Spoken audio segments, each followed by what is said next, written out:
We have got some ball to talk about, folks. There is a lot going on in the game we love. We do appreciate you being here at the Voice of College Football on a late night, Saturday night wrap-up show with some action still on the field, in particular Minnesota at Cal nearing the halftime at Cal Berkeley with the Gophers having just scored, and I believe we are knotted at 7 going to the break there.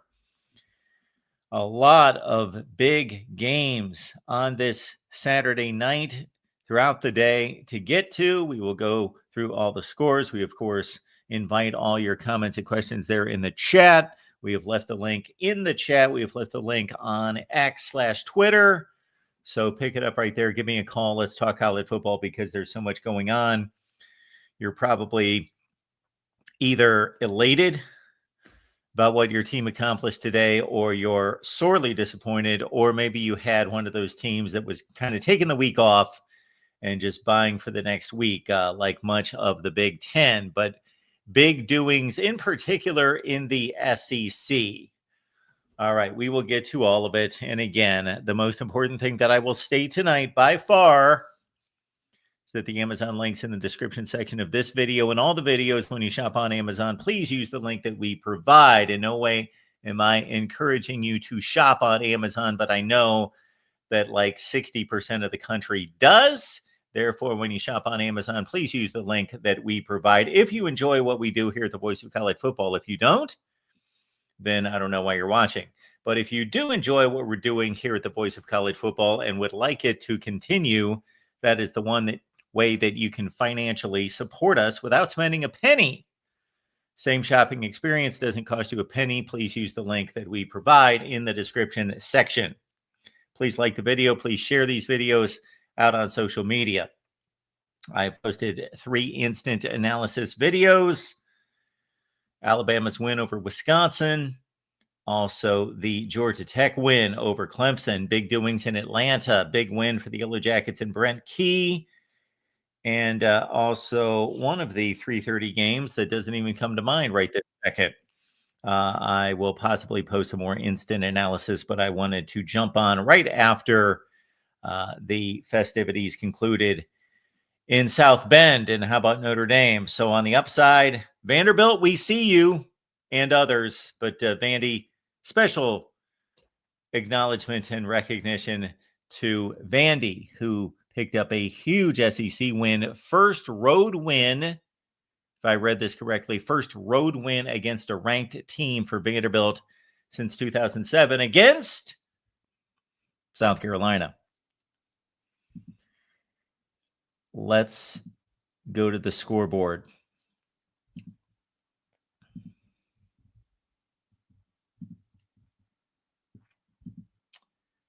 And here we go. Utah State leading at home against Air Force 28-10, almost halftime. No, they've passed the halftime.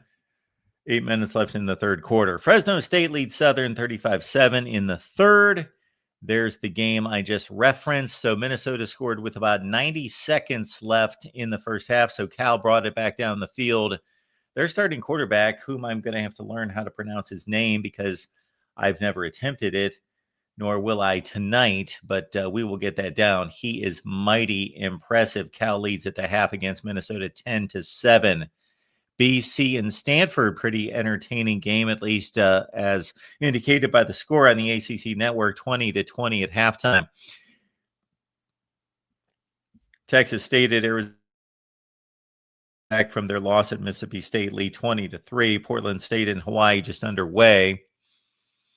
Final scores: FIU 38, FAU 28. Huge rivalry there. Akron loses at UAB 31-28. Ohio State defeats Ohio 37-9. Needed to score one more point, Buckeyes. Penn State defeated Villanova 52-6. LSU and Florida, we will discuss this one, 20-10. I watched this one throughout. Oregon goes to Northwestern, wins 34-14. We've got Miami with a big win against South Florida, 49-12. Maybe the game of the day, Georgia over Tennessee, 44-41 in overtime. Texas sleepy win over UTEP 27-10. We've got also vying for the game of the day. Texas A&M comes back to beat Notre Dame 41-40. A crucial missed extra point near the end for the Irish. Illinois pitches its first shutout against an FBS team since the year 2000, defeating Western Michigan 38-0. Congrats, Steve Merrill. Your under-the-radar selection comes through at minus 27.5. Got that one right myself. Congratulations, Vanderbilt, defeating South Carolina on the road 31-7. The health of Lenora Sellers in question. He left in the first half. There's the Georgia Tech win over Clemson 24-21. That will be a main component of our discussions, I'm sure, tonight as well.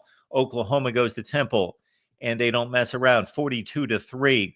Iowa State did mess around. Arkansas State led this one throughout. Cyclones win 24-16. Excellent ball game at Ole Miss, with the Rebels having to play their backup quarterback, Trinidad Chambliss. And he looked mighty impressive, and maybe Lane Kiffin has a decision to make in regards to their starting quarterback in Oxford. 41-35 over Arkansas as the Rebels force a fumble late in that game. Alabama, way too athletic for Wisconsin, 38-14. Ty Simpson was impressive. Utah wins at Wyoming 31-6. We've got Texas Tech over Oregon State, 45-14. We've got Michigan defeating Central Michigan, 63-3. Auburn defeats South Alabama, 31-15. Mizzou over Louisiana, 52-10. Nebraska trashes Houston Christian, 59-7. We've got Maryland over Towson, 44-17. Virginia scores 55 over William and Mary. And then we've got Baylor on top of Samford, 42-7. Memphis wins at Troy, 28-7. We've got Kent State almost pulling one out against the Bulls of Buffalo, but Buffalo comes back to win 31-28. Ball State on top of New Hampshire, 34-29. Delaware, 44. UConn, 41. Rutgers all over Norfolk State, 60-10. Michigan State, not impressive over Youngstown State, at least from a final score standpoint, 41-24. Oh my goodness, the real MVP told me about this point spread, and look at this. North Texas defeated Washington State. I posted this score on X, and I said basically Washington State has certainly taken its demotion to the group of five. They've taken it seriously. They've personalized that. 59-10. SMU over Missouri State, 28-10. West Virginia, good ball game here. I saw most of it. In overtime over Pitt, 31-24. North Carolina, the Belichicks defeat Richmond, 41-6. We've got Cincinnati, 70. Northwestern State posted this one on X as well. Northwestern State last week at halftime trailing Minnesota 56-0. This weekend against Cincinnati trailing the Bearcats 56-0 as opposed to 59-0. So I'm good to see. It is good to see. And I am impressed with the improvement of the Northwestern State football team, only trailing 56-0 this weekend and not 59-0 at halftime. Texas San Antonio on top of Incarnate Word, 48-20. Toledo defeats Morgan State 60-0. Bowling Green over Liberty, 23-13. Middle Tennessee wins at Nevada, 14-13. We've got Mississippi State in a big way against Alcorn State, 63-0. Kennesaw State defeats Merrimack, 27-13. Where is Merrimack, by the way? Marshall over Eastern Kentucky, 38-7. Monmouth loses at Charlotte, 42-35. USC over Purdue in its first Big Ten game of the season, 33-17. Virginia Tech. Here's another one right here. Let's put a Brent Pry near the top of the hot seat list. This was not as close as the final score would indicate. Old Dominion, a 5-point underdog on the road against Virginia Tech, which is stunning in and of itself. Old Dominion was leading this game 31-0 in Blacksburg. Virginia Tech is officially horrible, 45-26. Georgia Southern wins at home against Jacksonville State, 41-34. Murray State and Georgia State. Georgia State wins at 37-21. App State loses at Southern Miss, 38-22. We've got Rice over Prairie View, 38-17. Eastern Michigan goes to Kentucky, loses 48-23. Iowa, 47-7 over UMass, as Kirk Ferentz is now the all-time record holder in the Big Ten in regards to coaching wins. Louisiana Tech over New Mexico State, 49-14. East Carolina defeats Coastal Carolina, 38-0. So Coastal Carolina and App State are officially no longer powers in the group of five. Duke loses at Tulane. I was curious about this game, 34-27. Abilene Christian at TCU, Horned Frogs 42-21. Navy wins at Tulsa 42-23. And then we've got the Thursday night scores. Let me check the chat. Anything of interest here? We do appreciate some fine contributions here coming in from Adam, Mark, Tyler Buckner, Drew Aller, DJ Lagway. I refrained from texting a certain somebody that most of you know about DJ Lagway. I held back on that one. DJ Lagway was awful tonight. And Kate Klubnik should be sent to Alcatraz. Arch Manning is a bust. My dark horse pick for the national title. USC. Adam, thank you so much for the contribution. Much, much appreciated. Jim chiming in tonight. Thank you for your contributions, sir. Way too soon Heisman hopefuls. Ty Simpson, Carson Beck. I like it. Ty Simpson obviously did not play well against Florida State, however, and it was Wisconsin. Wisconsin's got a decent defense, but their secondary was just torn to shreds by the Alabama wide receiver core. So Ty Simpson looked good. He's developing, coming along, looked much more comfortable in the offense. I would pump the brakes on Ty Simpson a bit. Carson Beck, on the other hand, obviously not just his accomplishments within the offense, but Miami got over a decent hurdle today in a big way. It was more about the final score for me, as they covered easily. On to the phone lines. We got DeReal MVP stopping by. DeReal, what's going on? Oh, nothing much, Mark. Maybe I'm a moron, and that's entirely possible. Why did Notre Dame go for 2 when it was 40-34? Didn't they miss the extra point? They missed the extra point. Yes. Okay. On the box score, it says they missed. I missed some of the game. On the box score, it says failed 2-point conversion. Oh, let me double check that. No, I believe that they just missed the extra point. Okay. I should be more declarative about that, because I was actually watching 2 games, as I always do, and that was my laptop sitting right in my lap, right in front of me, and they scored the touchdown, and I thought I didn't even pay attention to the extra point, and I believe they missed the extra point. I don't believe they did not go for 2. Well, somebody on the box score messed up then, because it says on there failed 2-point conversion. Because not only did I not. Yeah. I did see it. Yeah, geez. It was all of like 12 minutes ago. I'm already forgetting it. Yes, it wasn't a bad snap, but the holder botched the hold. He set it down. He did like a Tony Romo and didn't set it down correctly. And then he started scrambling around and threw the ball in the back of the end zone, incomplete. Yes, that's what happened. I was watching the game, and I just assumed, like you, they would make it. So I was watching the Eastern Michigan Kentucky game, because I'm just so blessed having to watch that game tonight. Nice. And Notre Dame. Why should I be surprised? Mark, today's theme was teams found a way to lose. We often ask, how does a team win this game?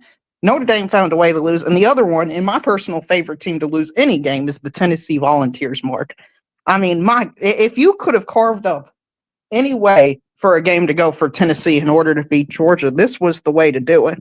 And the fact they blew this game, Mark, it's got to be so painful for the Tennessee man, which makes it so great for everyone else.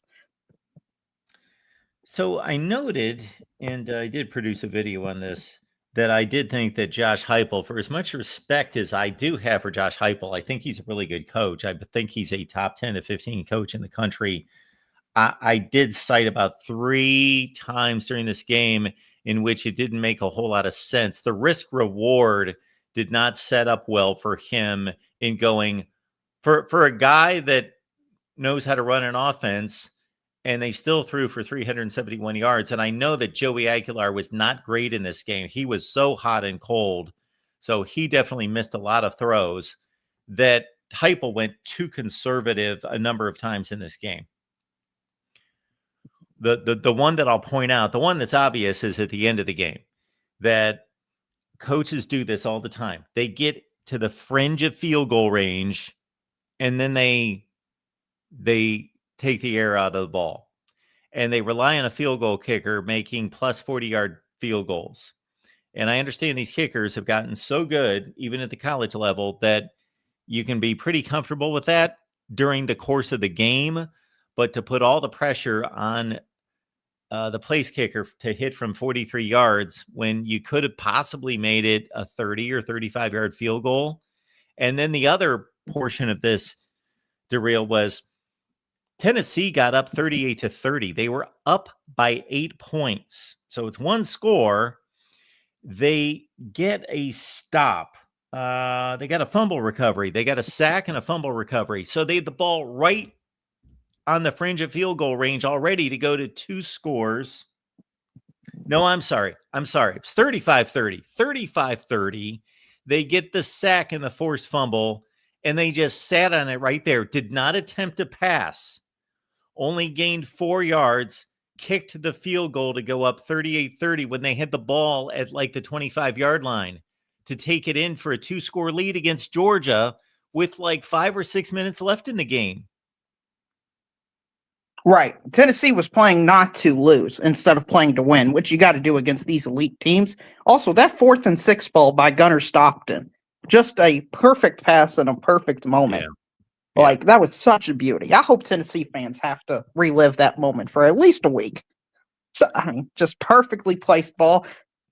Oh, so good. So good to watch them lose and be such heartbroken, Mark.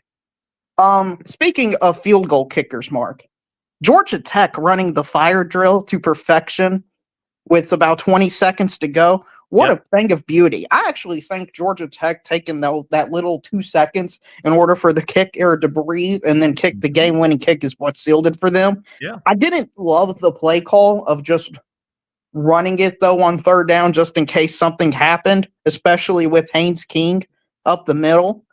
I wasn't a fan of that, but it worked out for them. And now we got to ask questions, Mark, like, is Dabo Swinney hot seat conversation warranted at this point?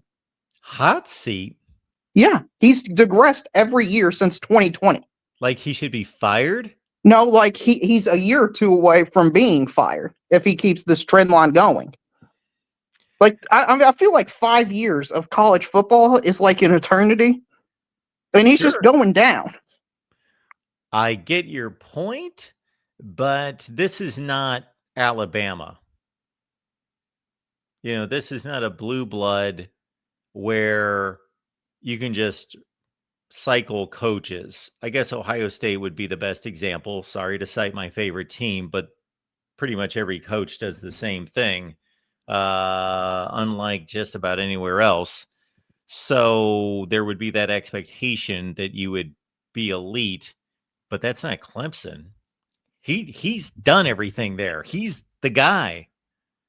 So they should just accept going 7-5 and 6-6 and regressing? Well, if they're going 7-5 and 6-6 someday, that's different. That's kind of a different version of Bobby Bowden, which, of course, we know that he was able to determine his own ending, but there was talk that they were kind of pushing him out the door. You know, we can't be losing 4 and 5 games every year now. Let's this is about it.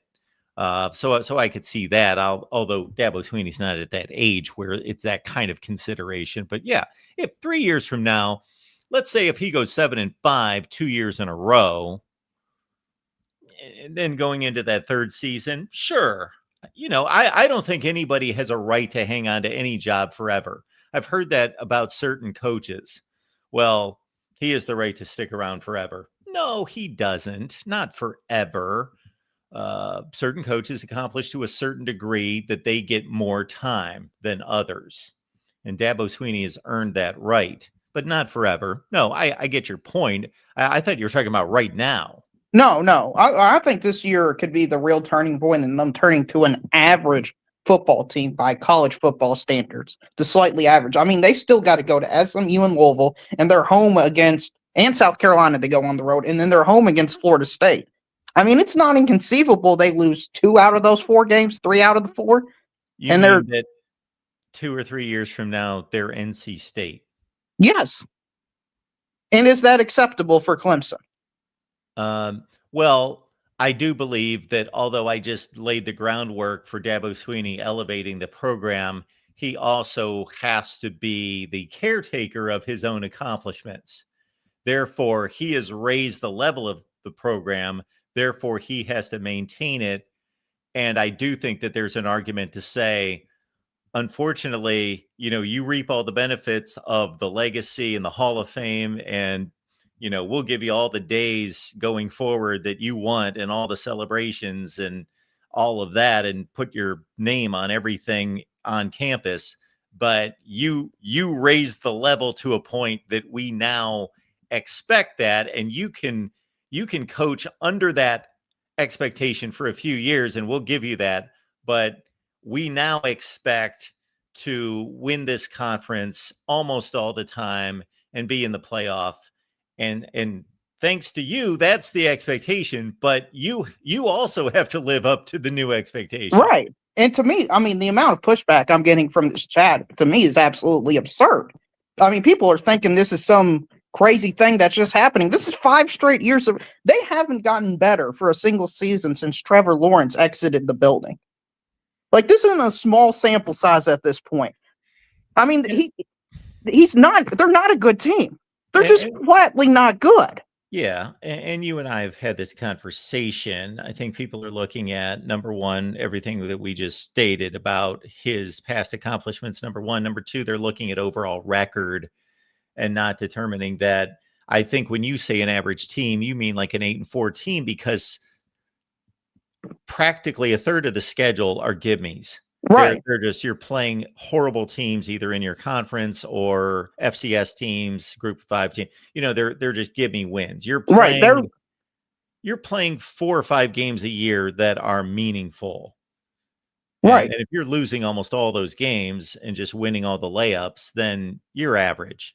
Right. They're a lot closer today to Louisville and NC State and North Carolina than they are a national championship contender. I mean, you could say what you will say about, but that's just the facts. Also surpassed Clemson on the football field is Vanderbilt, Mark. Vanderbilt's going to make the college football playoff this year. I'm staking my flag into the ground right now. Vanderbilt is a good football team, okay? I know Lenore Sellers got hurt in that game, but they were dominating that game beforehand. Not on the scoreboard, but in terms of game control, they were dominating it. Somebody, please give Vanderbilt some respect. They're going to be 5-0 in 2 weeks, Mark, because they got 2 cupcakes. They got Georgia State and Utah State. Well, they had Georgia State last year, too. I understand. They're better than last year, Mark. Yeah, this is a good football team. This is one of the 15 best teams in the country right now. I would like to see a little bit more before I join you with that opinion. I mean, they beat a Virginia Tech team by 50 billion points. They blew out South Carolina on the road. I mean, there's not a whole lot of teams resume-wise that have done as much as Vanderbilt has to start the season. Yes, so let's understand that Old Dominion was beating Virginia Tech 31-0 today. I know, and Virginia Tech's horrible, but what do you do when you face a horrible team, Mark? You absolutely clobber them, and that's what Vanderbilt does. If Vanderbilt was some other team with some other logo and didn't have the stinky past of just being Vanderbilt, people would actually give them respect. This is where brand bias goes the other direction, and it negatively impacts them. Sure. I don't know that they clobbered Virginia Tech like a top team in the country would. Yeah, they didn't beat them like Georgia or Alabama, but if Tennessee played them or Oklahoma played them or somebody like that, I think they would do about the same. They might have done it from the start of the game, though. Vanderbilt was down 10 points.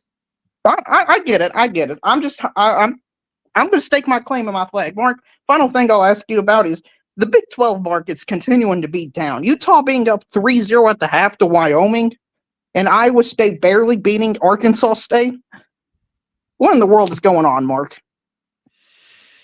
Well, what's going on is we've got enough of a sample size now to see that, the Big 12 is a fun league to try to predict because it's unpredictable, and the conference race should be fun to try to gauge from week to week. And we're going to think this team's pretty decent one week, and maybe that team. And I think that the only team that I really can latch on to, despite today's performance, that I think could be the best team in the league with little debate at some point could be Iowa State. But yeah, it's their results are, what are the Big 12 results that are truly embarrassing? I don't know that anything's happening that we didn't forecast. I mean, Kansas State lost to Army, for goodness sakes. Yeah, okay, there's that. Mississippi State, the 16th best team, beat the number 1 team in the Big 12. That's pretty embarrassing. Well, we don't know. We're basing that on last year's results. I know. If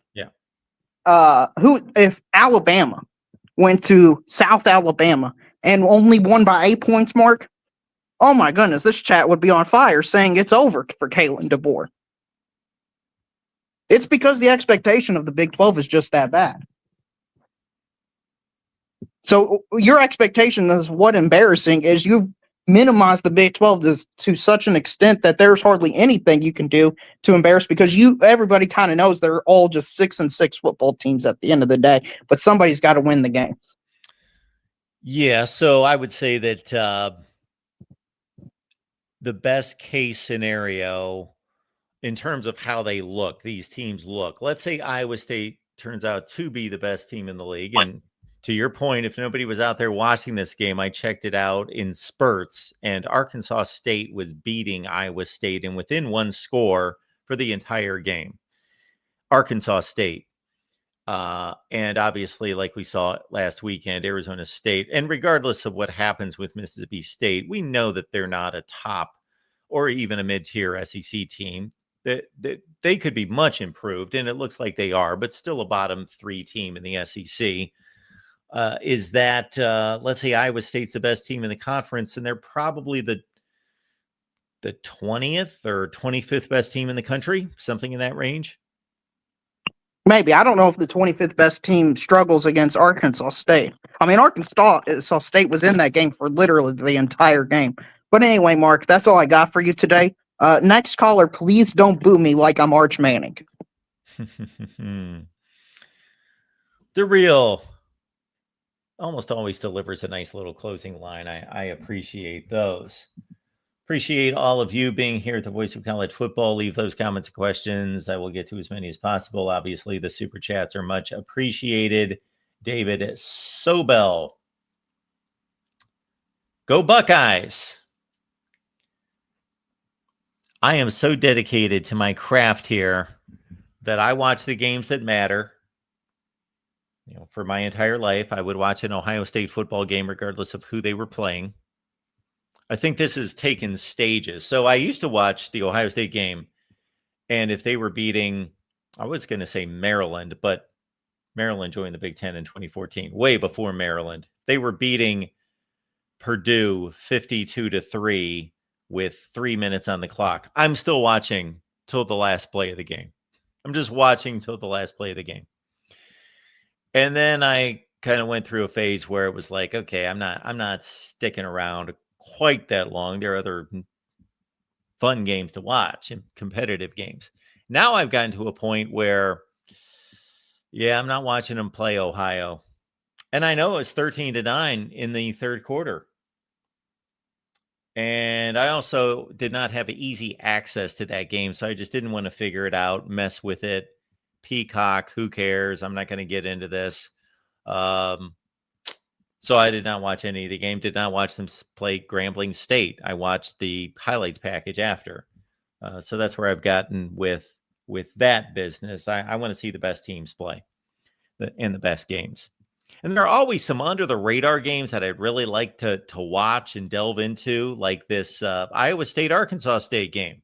I saw about 10 plays, but there are just too many good games.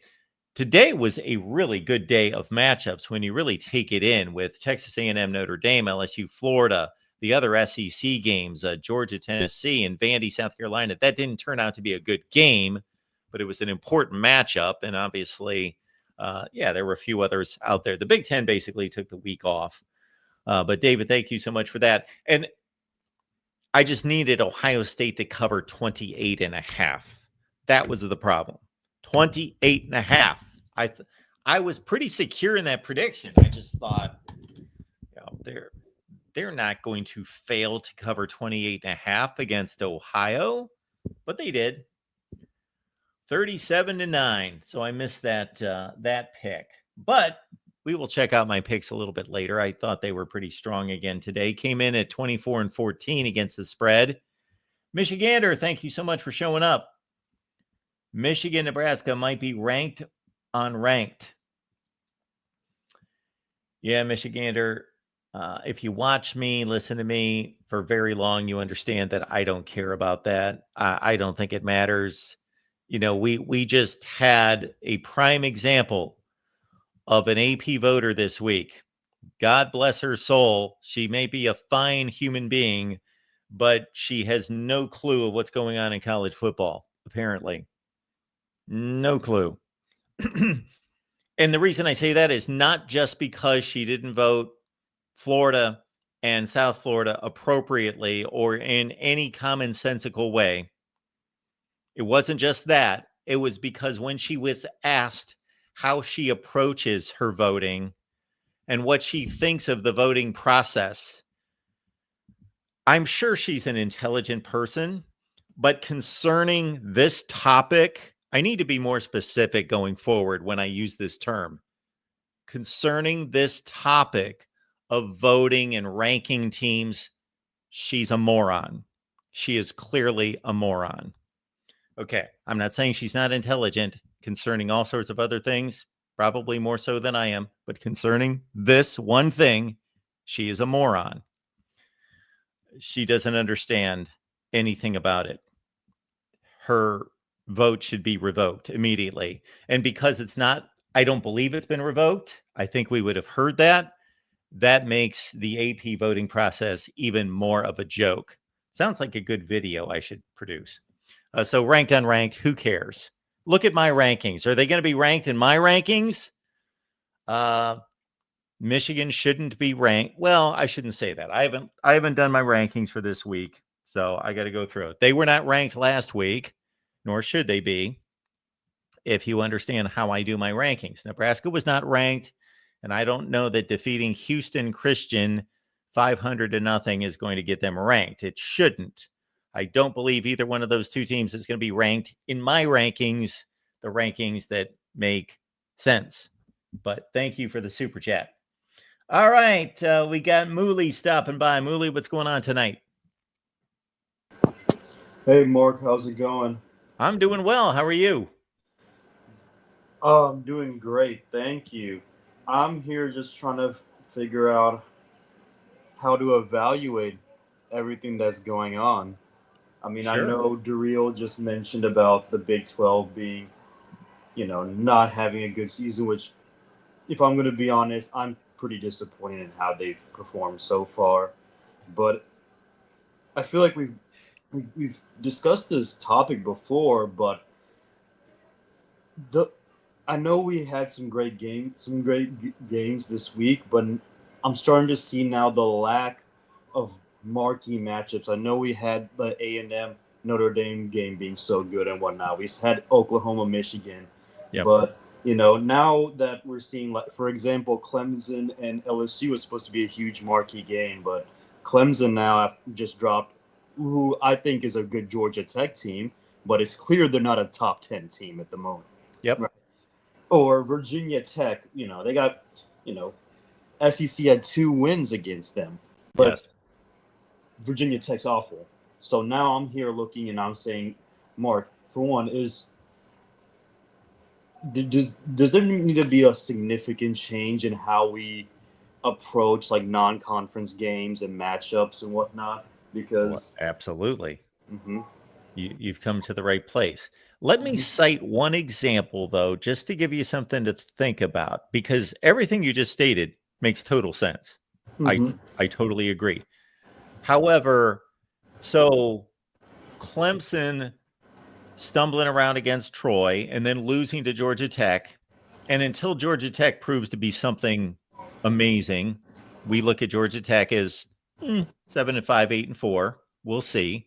So, to your point, what does this LSU win really mean when they defeated the number 3 team in the country at the time, and now Clemson shouldn't even be ranked? What does that mean? I would still give some value to that game, more so than it would appear based on what you and I just deducted there. Think of this. In 2019, LSU in week 1 went to Texas, and they played a great game. Both teams played a great game. Sam Ehlinger played a great game. Joe Burrow, it was a great game. Pretty much went down to the final couple minutes. LSU wins 45-38. Texas turns out to be 8-5 football team. Right. They were okay. Well, LSU turned out to be the national champion. They were the dominant team of the season. Well, they barely beat Texas in week 1.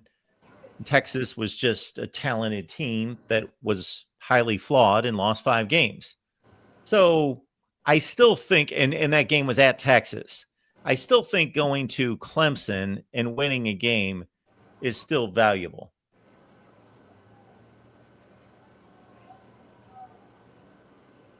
Oh, you wanted me to? Sorry.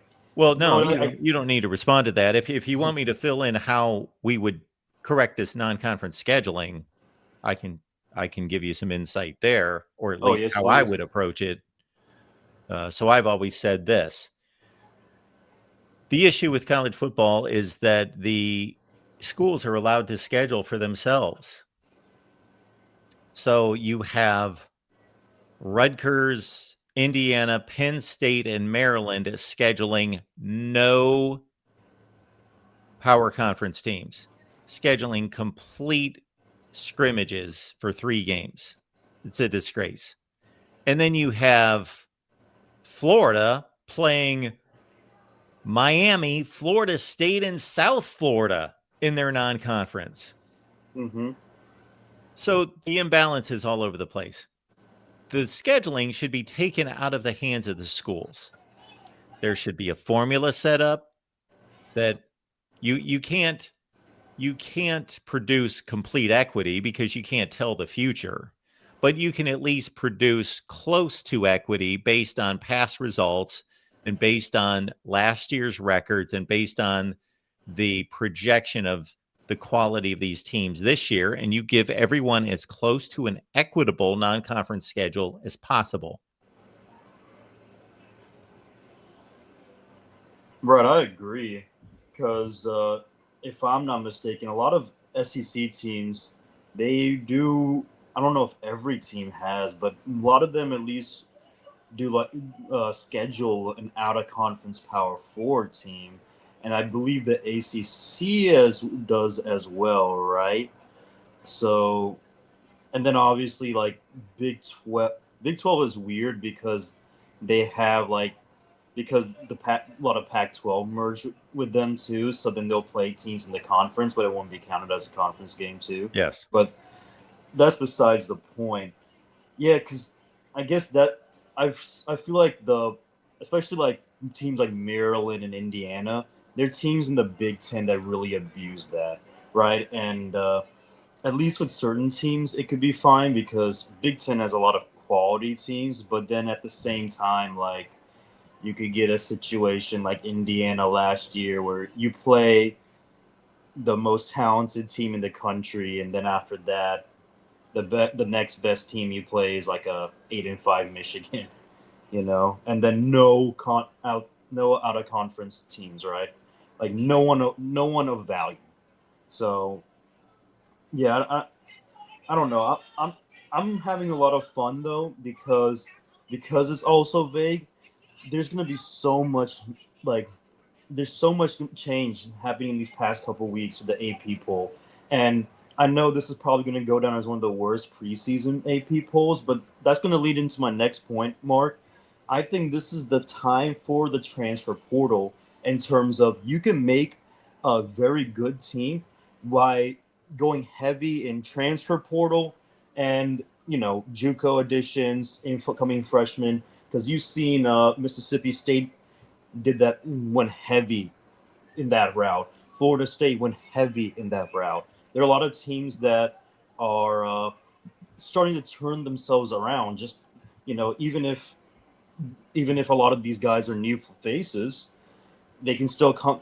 I guess with one off season, they can still come together and at least at the time being can put up some good wins. I mean, whether Mississippi State is a good team, I don't know.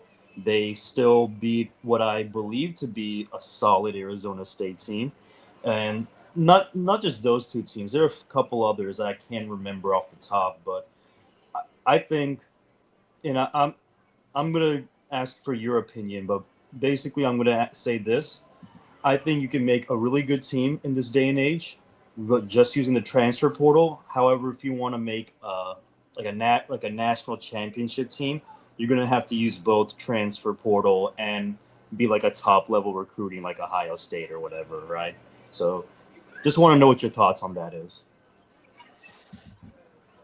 Yeah, I know the analogy's been made before, but I think it's pretty close. Is that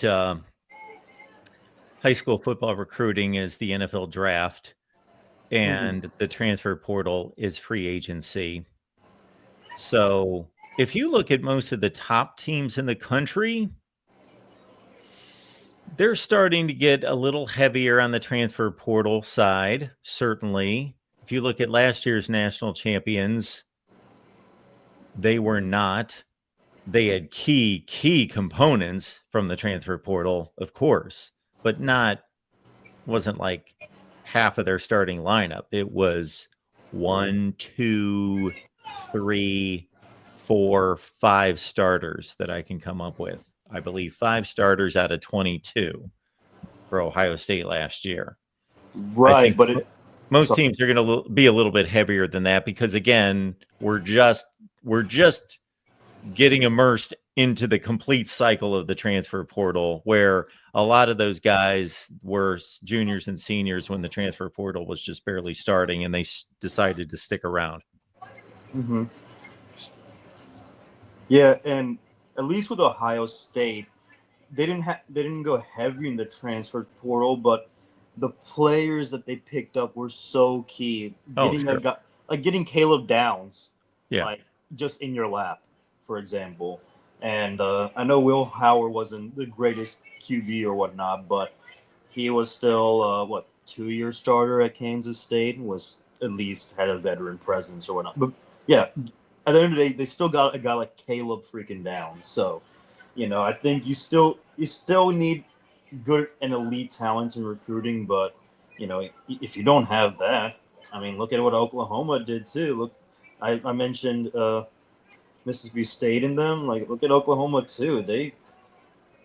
They've so far made their offense a lot better, at least from what it seems like so far. So, yeah, I think this is the age of the transfer portal, and yeah, that's really all I had to say. Yeah, Oklahoma made its offense much better. LSU has made its defense much better through the transfer portal. Oh yeah, much better. And I wish I had the time, because I would actually enjoy doing something this tedious, but to go through every power conference team, go through their starting lineups, and determine how much of it was a transfer portal additions. What are the percentages? I would love to know the percentages for every team and what the overall, to be able to say to you, 37% of all starters in power conference play this year are transfer portal guys. Obviously, the quarterback number is really high. Mm-hmm. In the Big Ten last year, it was almost everybody. Right. This year, if you just run through the Big Ten, Ohio State's technically a transfer, even though he didn't play at Alabama. So you could argue that one way or the other. But Ohio State, Michigan State, Indiana, Rutgers, Purdue, Iowa, Illinois, Oregon, USC, UCLA, Minnesota. Who'd I miss? That's pretty much the entire Wisconsin. Yeah. So Maryland, no.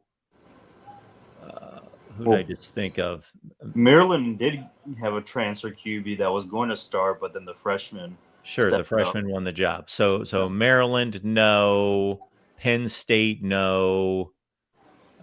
Who did I just think of from the West? No. Nebraska, no. But besides those three in Washington, I don't even know where Damon Williams came from. I don't know if he's an original Washington signee off the top of my head. So only about 4 out of 18 quarterbacks in the Big Ten are not transfers. Right. And you mentioned Nebraska, no, but didn't Dylan Raiola transfer from Georgia, was it? But before he came last year? He committed to Georgia. He committed, okay. He committed to Ohio State, then Georgia, then Nebraska, but he never signed. He never signed, okay. Yeah.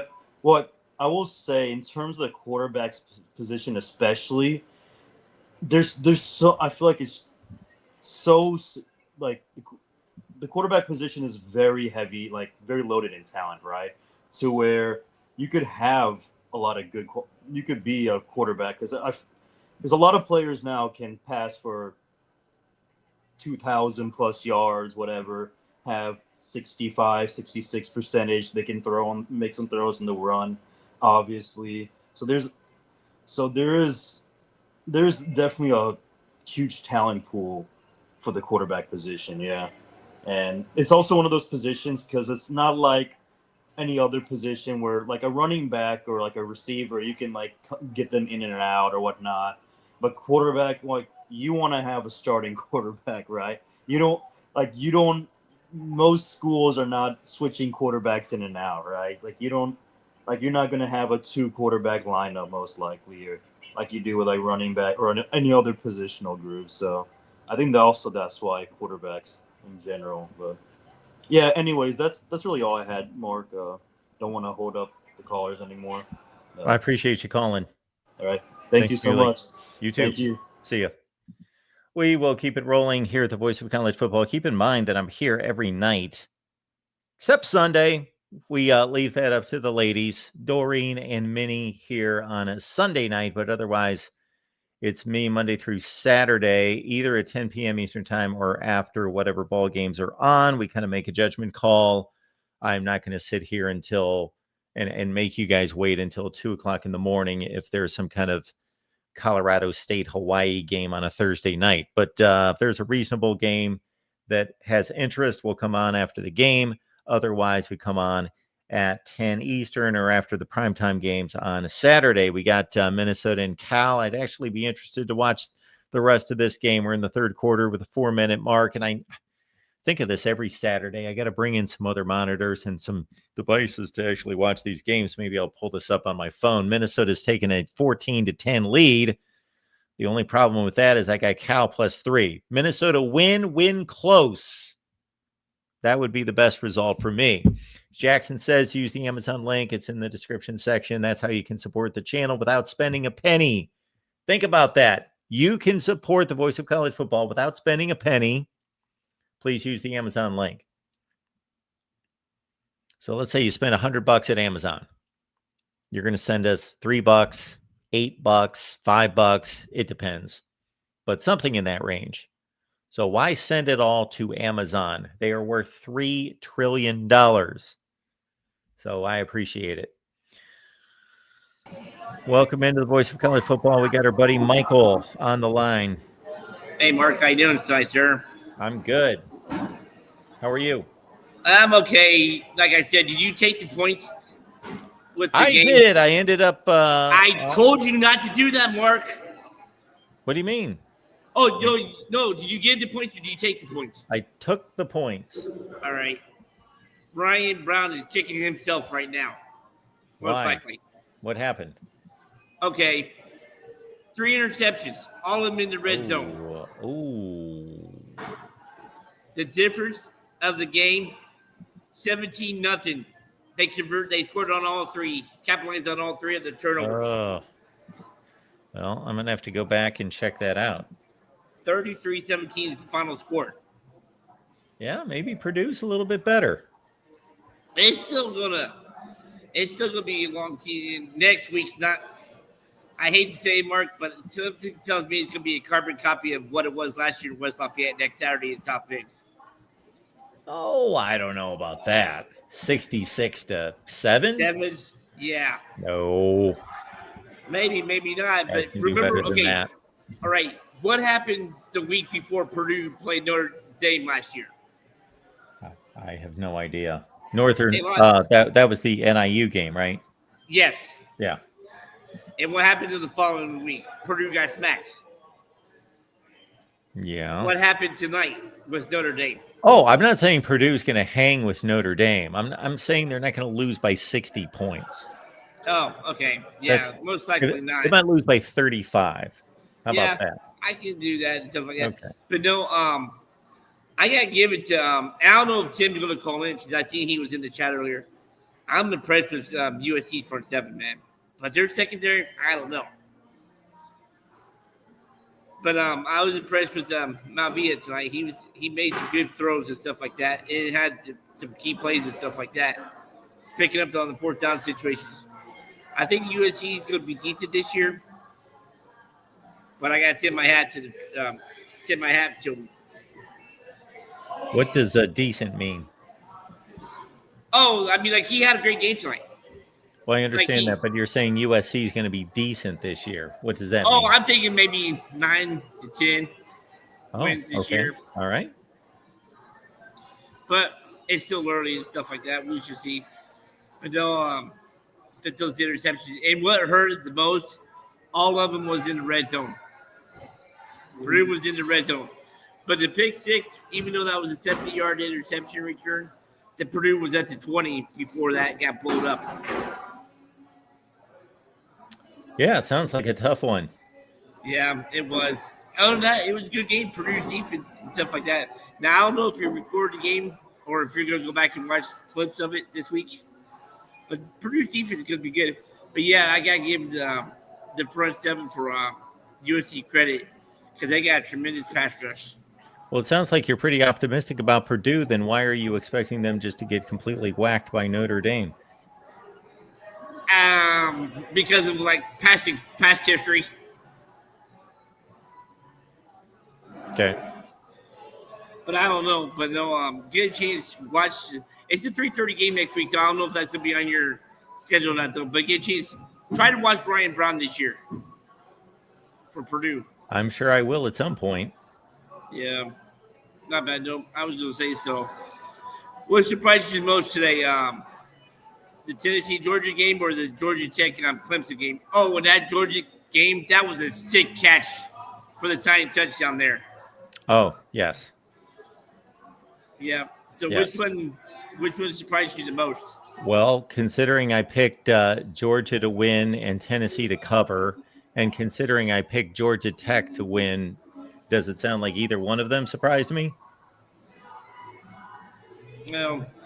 That's good games and stuff like that. No, okay, but was there a game today that what surprised me today? Well, you only gave me 2 options and I picked both of them right, so they didn't surprise me. Okay, what was the one that you didn't expect? What surprised me? What surprised me? You got me on that one. Now, if you would have told me that Vandy was going to beat South Carolina 31-7, that would have surprised me. Now, South Carolina's backup quarterback, I don't know. I did not watch any of that game. The only thing I saw was Vandy ripped off like a 40-yard touchdown run, one of their stable of running backs, and I learned that Vandy's got quite the running back room. But Lenora Sellers was knocked out in the first half, so okay. that would have surprised me otherwise. Okay, I got one for you. Old Dominion was on top of Virginia Tech 31-0. Oh yeah, I seen that, and they won like what 45-27. Yes.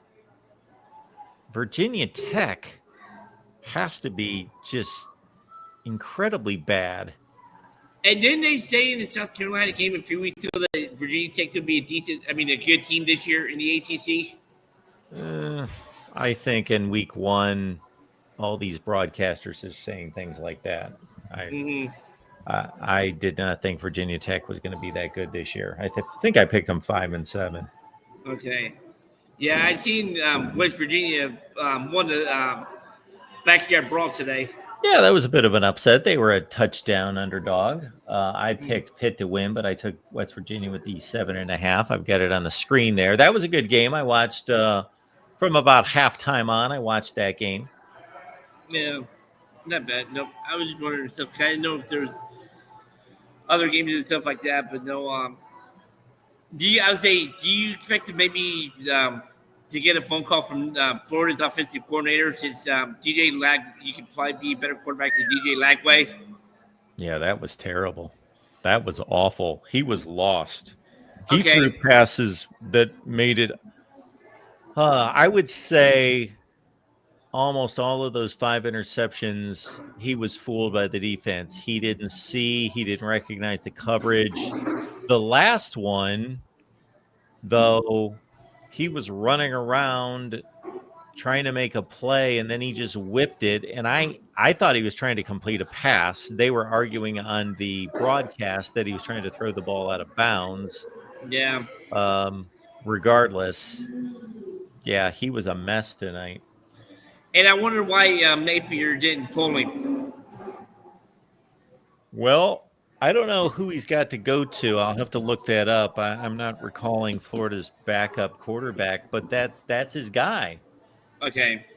I'm not saying that he shouldn't have pulled him, but DJ Lagway's not going to lose the starting quarterback job based on that. Sure. He'll be back as the starter next week. I'm pretty convinced of that. Okay. One last thing before I let you go, sir. I seen this like on my phone or something like that. But what was the deal with Oregon's quarterback throwing something like an interception or something on his last pass of the game or something? Did he have like a perfect rating game today or something? I thought he did, Dante Moore, but I looked at the box score and it wasn't quite. I got that impression I saw that on the bottom line, and then I read the article to the game, and I got the impression that he had a perfect game until the last pass, but I'll double check on that, but I don't think he did. I think he was like 16 for 20. Okay. The backup quarterback for Florida is Harrison Bailey. I remember him. He originally went to Tennessee, and then I think he went to Louisville. And then Aiden Warner, Kurt Warner's son, is the third stringer. Yeah, and I'm trying to remember, is it Aguilar or is it Avalar for Tennessee's quarterback? Yes, that is Tennessee's quarterback. He is a good quarterback, man. I was really impressed with it. And I was impressed with Gunner's. He's hot and cold. He's hot and cold. Yeah. But I was impressed with Gunner Stockton today, too. Oh, I was too. Yes. No, not bad. No, just was wondering stuff like that. Oh, can we pronounce Notre Dame time of death around 11:45 last night? Well, I know that most people are going to consider that. Sure, you can. I'm not quite there. Because can they, with the schedule they got, can they go 10-0 the rest of the way? I don't see it happening. Why don't you see it happening? Because I see them losing. As I was talking to you earlier this week, I see them at least a couple more losses coming before the end of the season. Why? I don't know. It's just something about their defense or something. Okay, I'm not saying that Notre Dame. I'm not saying that Notre Dame's going to go 10-0, but because that's extremely difficult to do. And who knows what Marcus Freeman's going to be able to sell these guys now on trying to reach the playoffs, and how are they going to fight back? Are they going to galvanize? Are they going to be moping around and not, play out the string to their fullest? I can't answer that question. What I can say, though, is consider this. Notre Dame just most likely played the two best teams on its schedule. Now, maybe USC is going to turn out to be better than that, or maybe that's about the only candidate left, that USC could be one of the best or the best team on Notre Dame's schedule. But most likely, most of us would agree that they played the two best teams on their schedule. Could they have lost those games any closer than they did? They lost on a last-second walk-off field goal on the road, and they lost a last-second touchdown tonight. And they lost on a missed PAT. They lost on a botched hold on a PAT. So it's not like they got blown out of the building and we're sitting here thinking, well, Notre Dame's no good.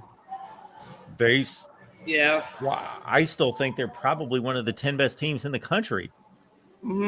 Fair point. Oh, and I don't know if you've seen this on X or not, but there was someone who took a picture of, I'm trying to think who it was. It was Greg Sankey, Trev Alberts, and someone from Notre Dame talking before the game tonight. I don't know if you guys had a chance to see the picture on X. Okay. Why is that news? Maybe trying to get Notre Dame to go to the SEC in a few years. Trying to start maybe recruiting Notre Dame to. Because Greg Sankey and Trev Alberts, and I'm guessing you're talking about the Notre Dame AD, Bavacqua. Maybe so. That's what it is. But hey, you never know, though. No, I'm not saying that. I am to the point with realignment and everything that's happened in college athletics that nothing's going to surprise me. But just because guys are talking before a football, they do that, Michael. I know. They get together. But I'm saying, you're going to have some people saying, oh, they're doing talks with Notre Dame's in talks with the SEC. I'm just being a Weissheimer about it anyway. I don't see it happening. I'm just trying to stir the pot. All right. Anything else tonight, Michael? Just enjoy the rest of the football Saturday night, man. Can't wait till next Saturday night down in Bloomington. There we go. All right, Michael. Right, thanks for taking my call. God bless. Yes, of course. Same to you. All right. I'll get to these calls in a second. I don't believe I read these other super chats, so let me get to Ryan here.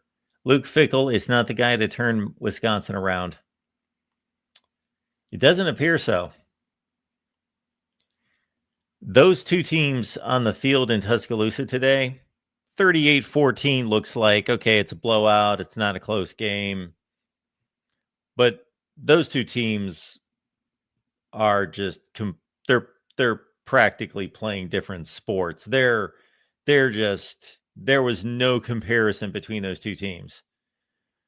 Alabama could be still just playing pitch and catch against Wisconsin's secondary right now. It just could have gone on forever. The field could have been 200 yards long for Alabama, and it would not have mattered. They could have given Wisconsin's offense a 100-yard field and Alabama's offense a 200-yard field, and it would not have mattered because once Ryan Williams stuck his foot in the ground and left those guys in the dust, or Jeremy Bernard did the same thing, those guys weren't going to catch them. It was just, Wisconsin's a mess. The offensive line's terrible. And as I understand it, they took us through the offensive line woes. Very injured, very inexperienced. But you're talking about one of the stalwart positions in the game. You're talking about when you say pick a position in a school that has a reputation, Wisconsin's offensive line is one of the first that you think of. You know, USC running backs, Ohio State defensive backs or wide receivers, LSU defensive backs, whatever. Purdue quarterbacks. Who is the best quarterbacks of all time? Purdue? Anyway, Wisconsin's offensive line. But it's terrible. They've got no running backs. They've had nothing. That they have a decent defense. They've got a pretty good defense. It's terrible. Terrible. Got Ben stopping by tonight. Ben, what's going on? Hey, what's up, Mark? First thing I'm gonna go over is UCLA might be one of the worst teams I've seen in a long time. Yes. I mean, they remind me of those Rutgers teams from you know what I mean, right? Like they're that bad. Rutgers I mean, lost. atrocious. Before Schiano showed up, Rutgers had lost 21 consecutive games in the Big Ten. And I remember doing the math because I just like looking at stuff. The average score was like 49-10 or something like that. I mean, even those Rutgers teams now, it was a while ago for me, but were they losing this bad to MAC teams though? No. So would you argue? Okay, could this be the worst Power 4 team you've ever seen? The worst Power 4 team. Because they're getting blown out by MAC teams. Yeah, what happened last night was, what was the final? 35-10 to New Mexico. And it could have been way worse. Yeah, that's what I heard. I didn't see any of it, but I guess, New Mexico fumbled and kind of gave the ball away a bunch of times. And they ran the ball at will. I mean, that second half, it felt like New Mexico was like felt bad for them. They were just running the ball, and they still couldn't stop them. It's unfathomable to me that a school in Los Angeles that's one of the largest schools in the country that just joined the Big Ten and should have all. I remember going on a rant about this when UCLA joined the Big Ten to basically say, is UCLA joining the Big Ten just to get a paycheck? And are they just going to get kicked around like garbage? Or is this going to wake them up to, we've got a lot of resources. We're in a big city. We could do a lot here, and we don't want to be embarrassed, and we're going to do something about this. Well, it looks like they're not doing much about it. And, they played fairly well down the stretch last season, so I had some hope that they were going to be okay this year. I mean, they're atrocious. But enough about them. Man, what's up with Clemson, man? Yeah. Clemson to me is not a good football team. They're just not a good football team. Not very. I know what you said earlier about the Texas LSU thing. Yeah, I was just raising a point. No, it was a fair point for sure. That was less about Clemson. I was just saying, I think the caller was basically saying we should really dock LSU for that game. Yeah. And we do need to adjust our thinking. LSU did not beat the third best team in the country. But I'm just saying that we had a similar matchup when LSU did that with Joe Burrow at Texas. And they still had to fight to the last second to win that game. That's the point I was making. I think what's surprising with them is I think their line of scrimmage is not that good on both sides of the ball. Yeah, and I kind of wrestled with this in the offseason, and I remember telling Phil Steele this because he was high on Clemson, and I think, I might be wrong, that he picked them to win the national championship. Joel Klatt did too. Well, my point to Phil Steele was, I said, I'm having trouble with this because I'm hearing everybody, Texas, Penn State, and Clemson. Well, I believe in the first two, but Clemson, I said, I understand they got all this production back, but this team was like 90th in the nation in rush defense. They couldn't stop anybody.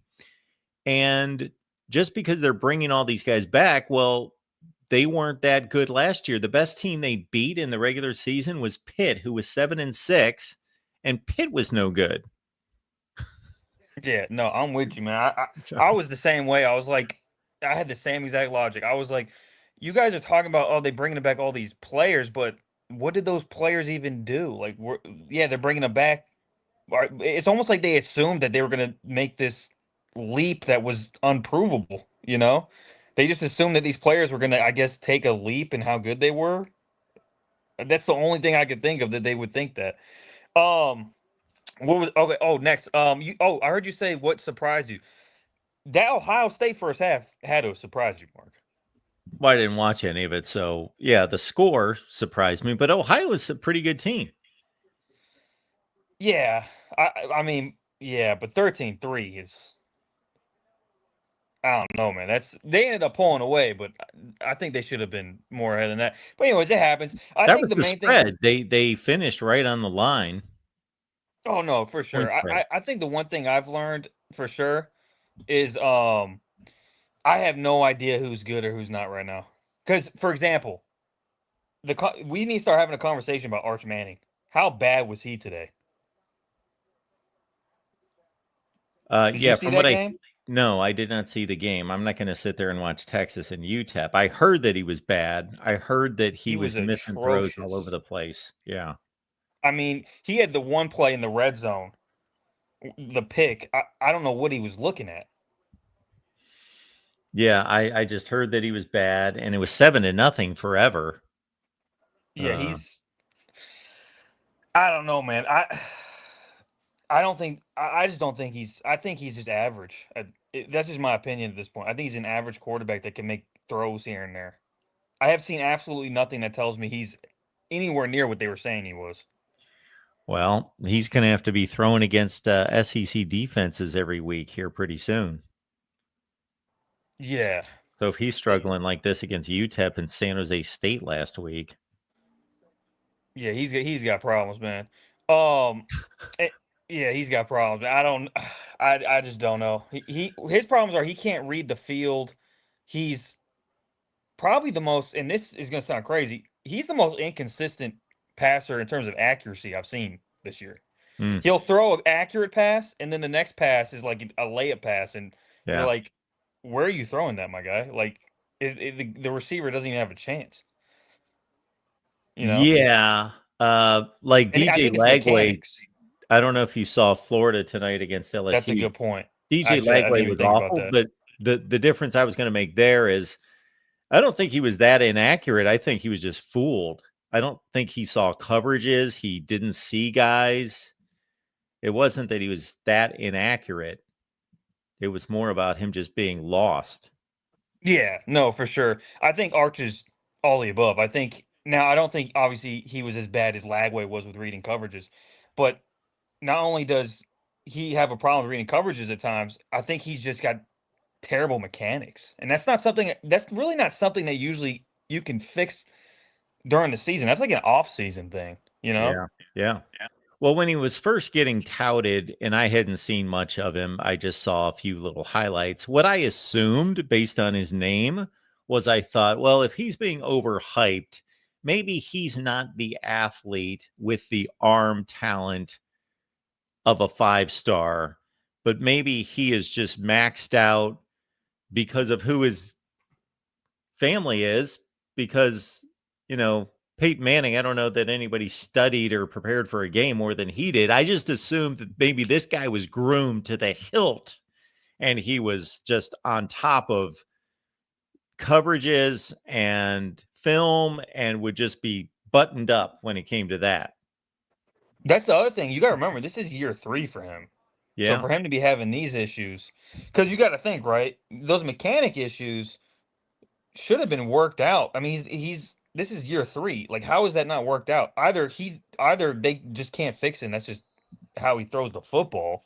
It's just the way it is. I don't Yeah. know. On to my team. I don't take much. Look, next week's going to tell me everything I need to know. But I will say this. It is clear as day that for the first 2 weeks, the coaching staff was telling Bryce, hey, if you see green grass, don't run the ball. Because today, every time he had a chance to run the ball for good yardage, he did it. Do you agree? Or did you watch it at all? I did not. I'm not watching Michigan play. There's just too many good games. I I feel can't you. take time to watch that game. But no, I didn't see it. I just saw his numbers. Yeah, so it's just obvious that they were handcuffing this kid for the Well, first 2 weeks, and it's frustrating, honestly, because he's a great runner, Mark. He's actually a great runner, and for the fact that they pretty much put one hand behind this kid's back is actually ticks me off, honestly. Well, you got to respect or understand the mindset for wanting to preserve him for the long haul. You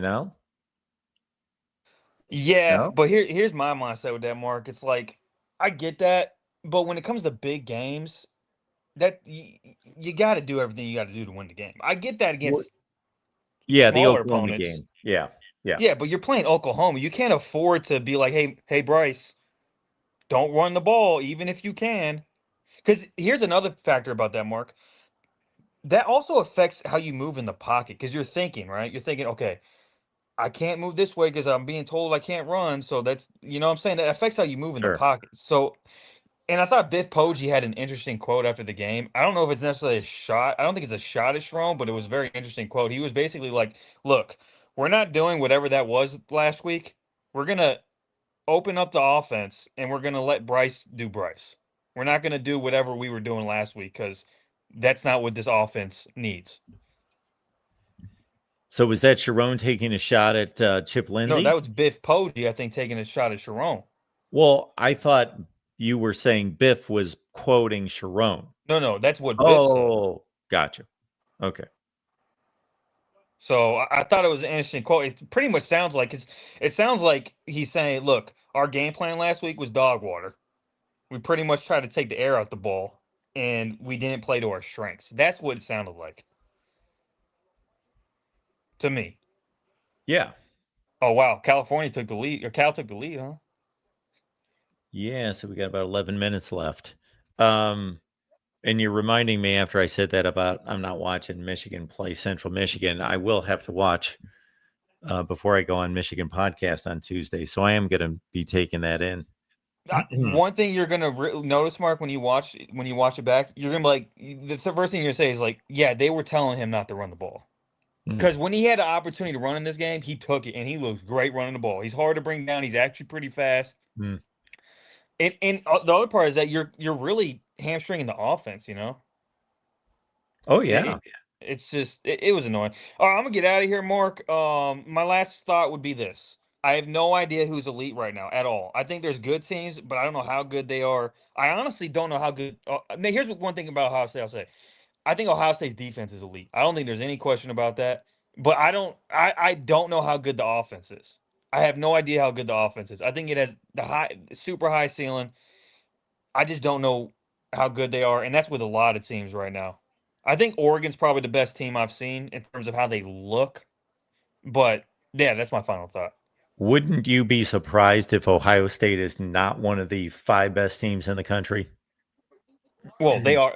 Well, I'll say that they are one of the 5 best teams in the country. I don't think they're not one of the 5 best teams in the country. I guess what I'm saying is, I don't know. I think where they're at in that is up in the air.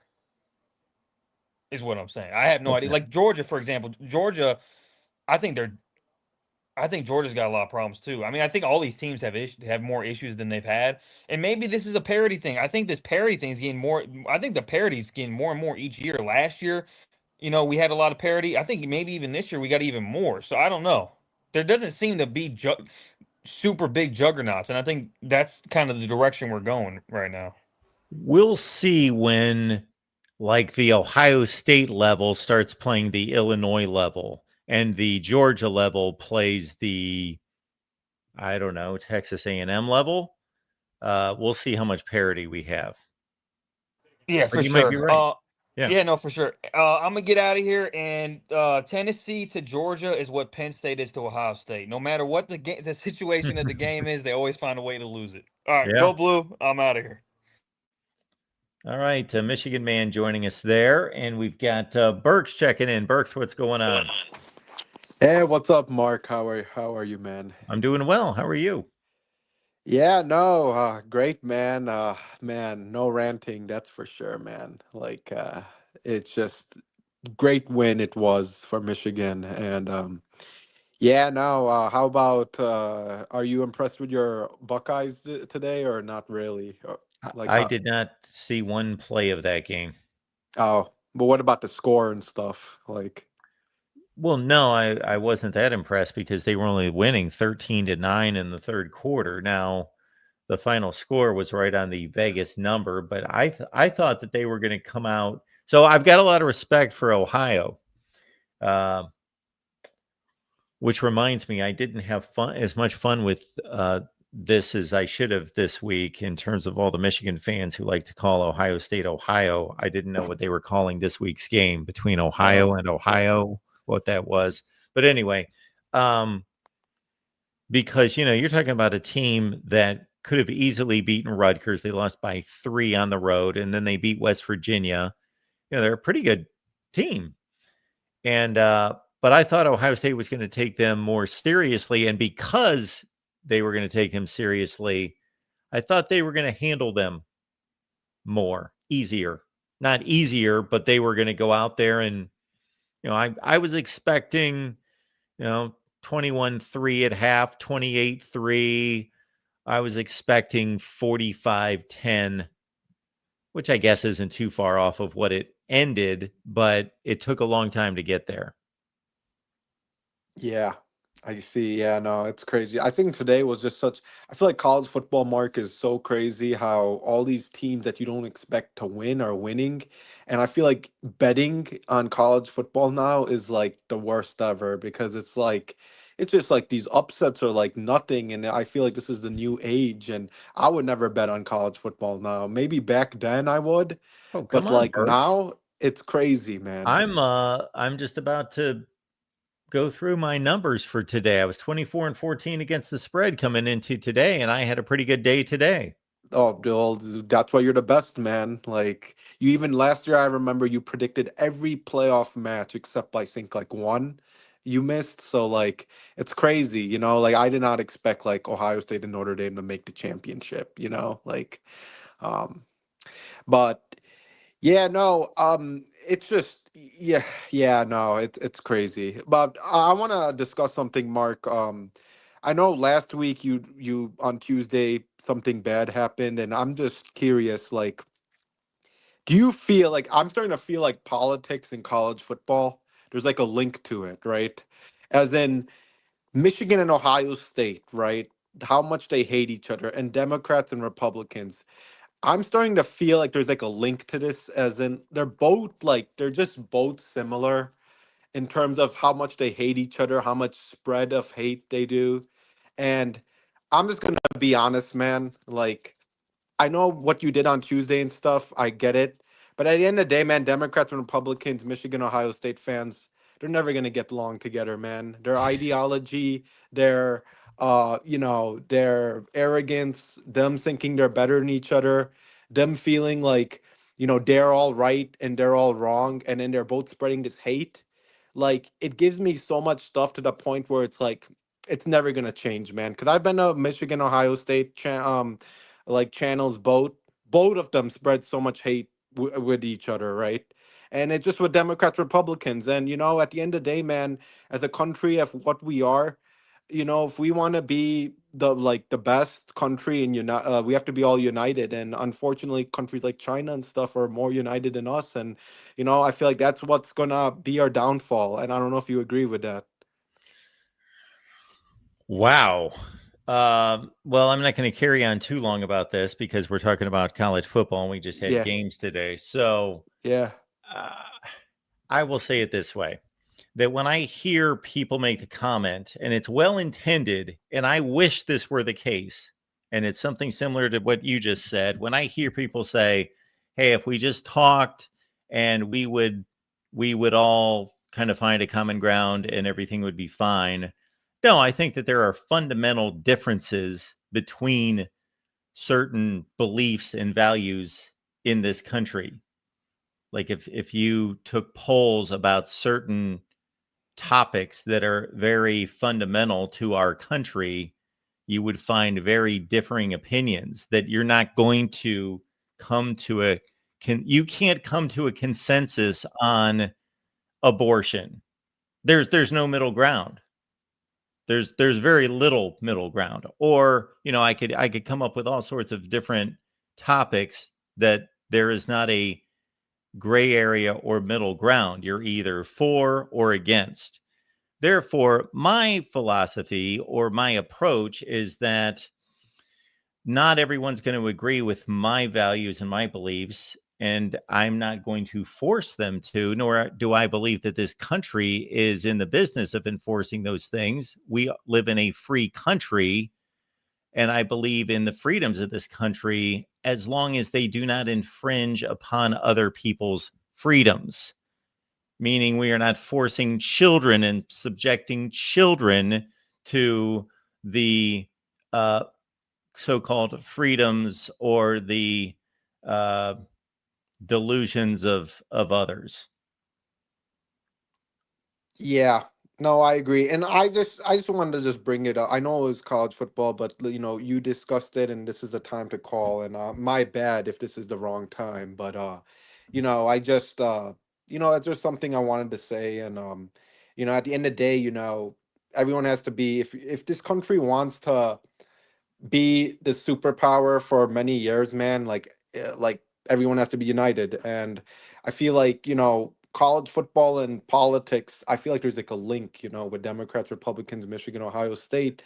It's like crazy, like it just, the more I see Michigan, Ohio State rivalry, the more I think it's Democrats and Republicans, Well, when you see it's a link, I'm gonna guess that what you're saying is there's a not necessarily a link. They just mirror each other. Exactly. Yeah. So Yeah. I think one of the biggest problems is these things right here. So all the access that all of us have online to talk to each other can be a good thing, but it could be a horrible thing. And I think we just can throw so much opinion and commentary and hate at each other that it just perpetuates and just spins out of control, because everybody can talk to each other and everybody can post. And usually we're not talking to each other, we're just posting stuff. And therefore we can post our opinions and nobody has any fear of being heard. Whereas if it was 1980, you didn't know what people thought about things. You read newspapers, and unless you talk to your neighbor about issues, you didn't know what other people thought about these things, except you'd read a poll and say, oh, immigration, this percentage thinks this and this percentage thinks that. But you weren't out talking on social media about it. You had no idea. You had no interaction with the world about those things. It's Mark, it's hatred at the end of the day. Like they both will sprout hatred with each other, thinking they're the worst of the worst, that the problem will never get better and better. None of them can have civil conversations, and that's the issue here, Well, when you right? say no one, No, well, not I like no can. one, but like I'm just I saying don't hate anyone. exactly. I'm saying like not like nobody, but it's like, a lot of people just can't have civil conversations. That's why Michigan, Ohio State fans can't get along, and that's why Democrats, Republicans, many of them can't get along. So it's and then yeah, opinions and all that stuff, not giving them credit. They think they're the best. That's the issue, and I feel that's another issue with our nation as well. Is they have to. I'll say it this way about Ohio State and Michigan. We'll bring it back to college football. Yeah.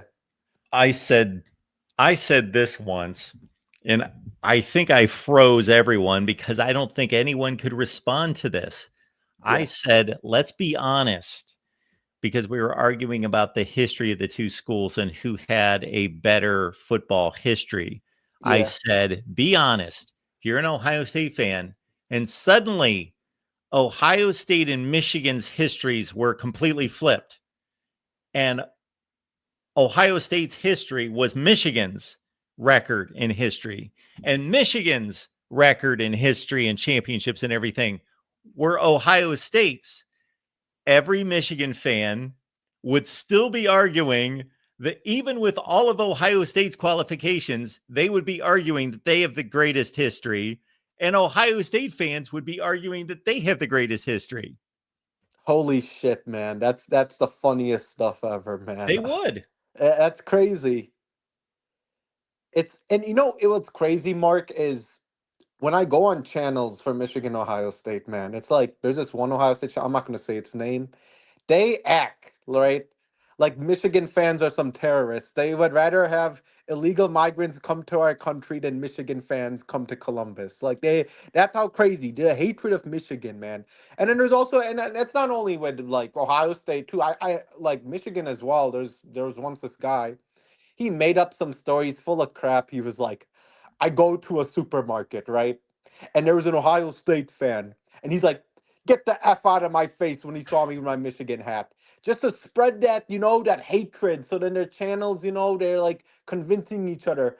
And it's just crazy, man. It's like there is no rivalry gonna be worse than, like, I think Michigan Ohio State's the number one rivalry in the world, but the most violent rivalry, Mark, is Celtic and Rangers. If you ever heard about that rivalry, you would know. They're all talk. They're all talk. Not they're not all talk. They're all bark and they bite. Michigan Ohio State fans are all bark and no bite. Like these guys will fight each other. Celtic and Ranger fans, they'll have like wars. Michigan Ohio State are just all tough guys who just bark at each other all day. That's literally what it is, and they don't do shit. Like it's just so funny. Yeah. Like I will.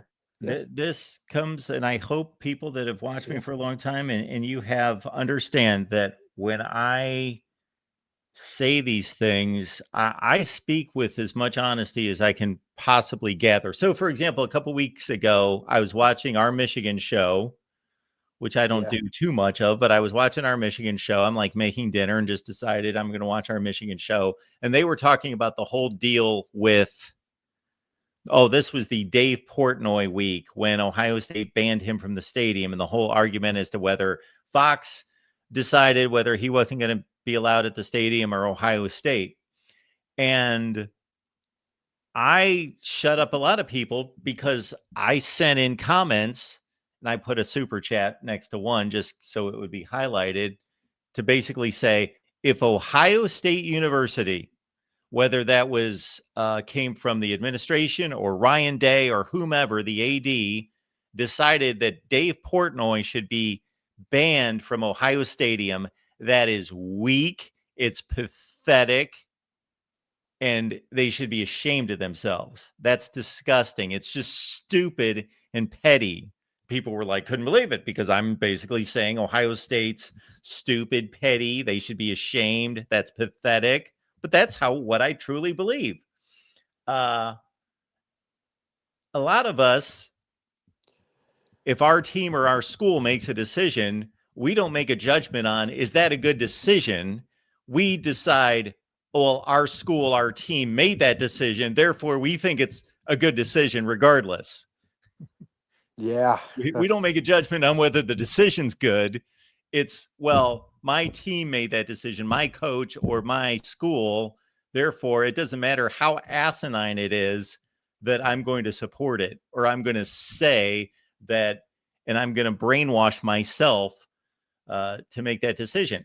When it comes to Ohio State and Michigan's football history, with every fiber of my being, I truly believe, taking everything into consideration, that Ohio State has a better football history than Michigan. However, I do acknowledge that if what I just said a few minutes ago happened, and suddenly I, as an Ohio State fan, had all of Michigan's football history, I can't say that I wouldn't be arguing the other point, that I would not be arguing that Michigan's football history was better, because I might be. Yeah. That's crazy, man. Like, that's so funny. It's just that, yeah, no, like I said, both sides are pretty damn arrogant. So they all are going to think they're like the best ever. That's how it is, And I know probably a lot of people don't want to hear this discussion tonight since we had games, but we've been on here for hour and a half. But I'll say this other thing that I find funny, and I think that this is at the heart of the problem too. Not just the only thing, but this is part of the problem, is that people draw their self-worth from how good their college football team is. Like, I am not any better a person, more qualified. I'm not better looking. I'm not just a person of high character or integrity because Ohio State won a national championship or because they went 2-10 last year. That has nothing to do with me. I don't have to tie my self-worth to my college football team. And I just think a lot of people do that. Way too many people do that. It's not a lot. It's like a lot of the YouTube does this. It's crazy, man. Like, it's like, bro, it's like that's their identity when they don't. A lot of the people, like, I didn't go to the school. So many people, the fans, most of them, Michigan Ohio State fans on YouTube, maybe like only like 5-10% actually went to the school. Most of them are just diehard fans, and it's true that the fans are the ones who, like, the people who are more passionate about Michigan Ohio State football are actually the one, not the alumni. They're actually the fans, believe it or not. So Yeah. that's like, it's crazy. So yeah, that actually needs to stop, man. And I'm starting to feel, Mark, that if this rivalry is getting more and more toxic, like to the point that I actually feel like something bad's gonna happen. Like someone's gonna shoot each other, Yeah. and that's what I feel in 5 years. It's gonna happen because Well, like it's I hope you're crazy. wrong, but I I would hope. not be surprised. Exactly. Like hell, if a politician just got shot, like I wasn't like surprised at all of what happened. It's sad to say this, but I wasn't surprised at what happened last week. I'm not gonna lie. And like how our president got shot last year. So like, it's like this is not surprising at this point. And it's this stuff need to simmer down because bad stuff will happen. And it's just I don't know what to say on that, but I'll put it this way as well, because this has come up many times. yeah. Take Urban Meyer. Yeah, Urban Meyer as a football coach is one of the greatest of all time. yeah, It's irrefutable. He is one of the yeah, greatest of all time. But Urban Meyer is a person.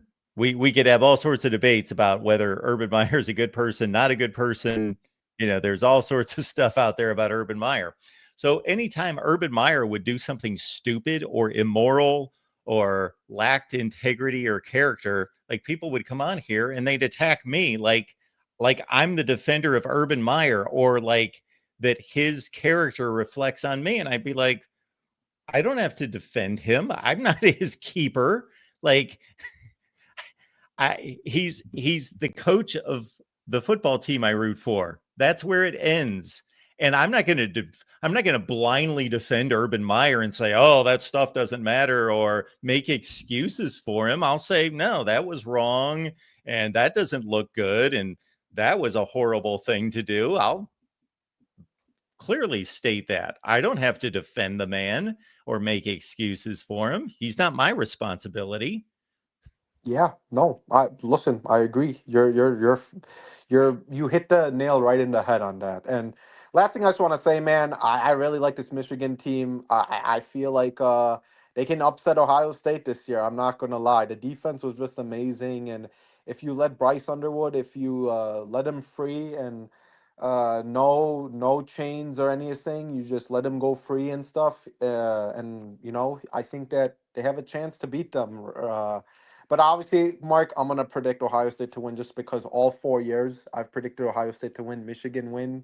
Like I'm like Steve Dace. He's predicted, I think, Ohio State to beat Michigan all 4 years, and Michigan has won. I'm gonna do it. It's been working. So I'm gonna do it again, and hopefully it'll be 5 in a row. So that's all I gotta say. It was fun talking. Yeah, thanks for the call. Appreciate it, man. Yeah, of course, man. Take care. Have a good night. You too. I see our buddy Ralph he's giving his rundown of why Michigan is the greatest football program in history. Now, if Ralph would call, I would certainly debunk all of that. But anyway, it's good stuff. Tim stopping by. Tim, appreciate you. Look at this. Member for 29 months. What was going on 29 months ago? That's been a while. Mark, when does the Real MVP live at the Voice of College Football air? I don't know. Let's pull that together. Sounds good to me. We can put him on the Kentucky channel. It's got 0 subscribers. I'm sure the Real MVP would get it to 1,000 like that. We'll do that. All right. Welcome into the Voice of College Football. We got George there somewhere. Hi, Mark. How you doing? I'm doing great. How are you? I'm doing fine.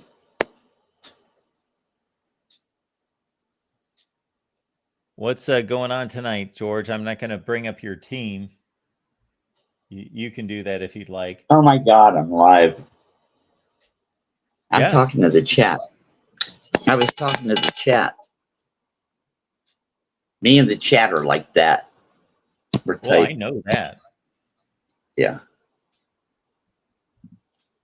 What do you mean you don't want to talk about my team? My team looked great. We should have won that game. We could talk about your team. We can talk about anything. I'm just saying we don't have to if you don't want to. Fucking referees. Ask Miami.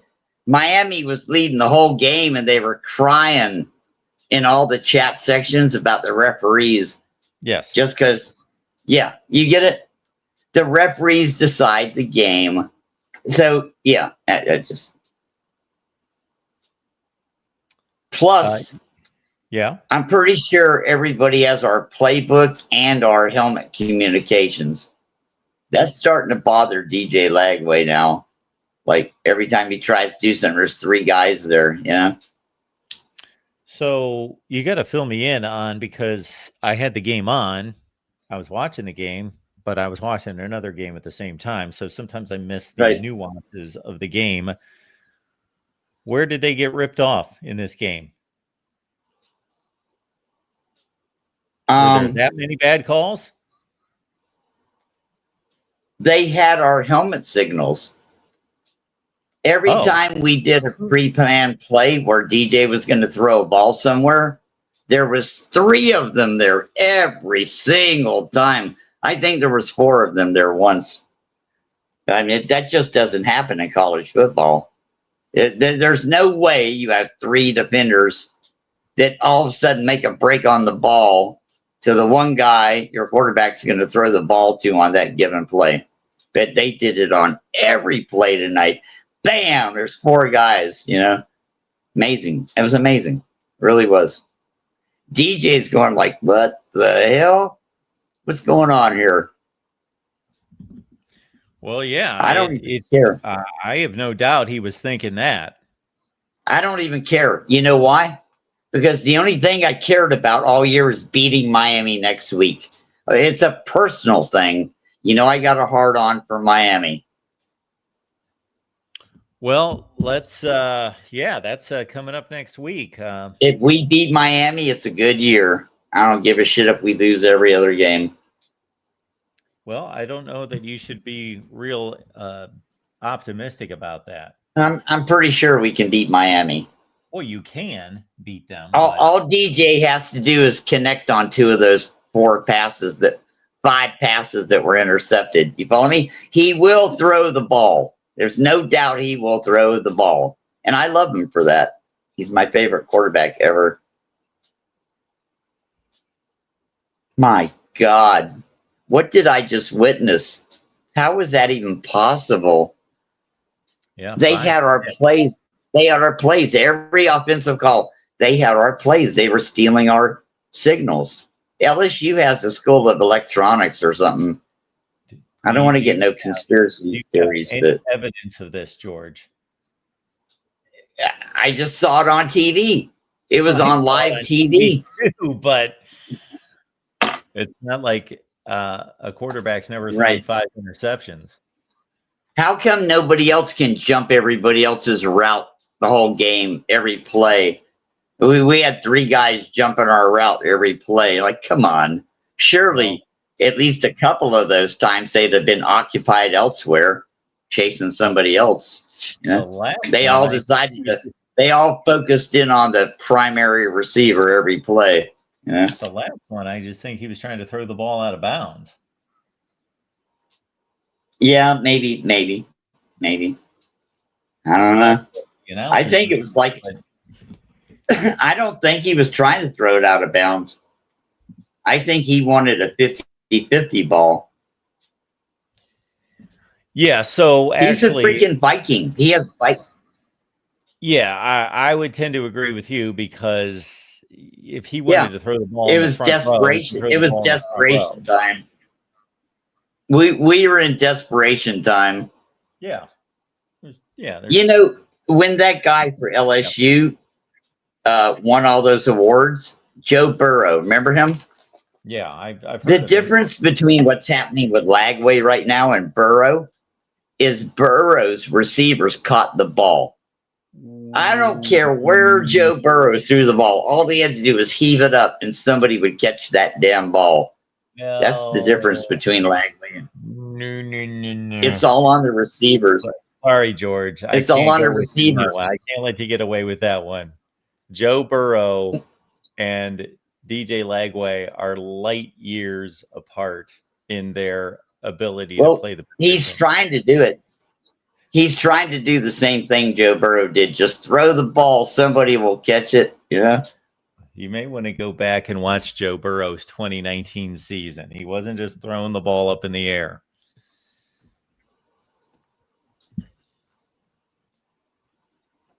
I like Joe Burrow.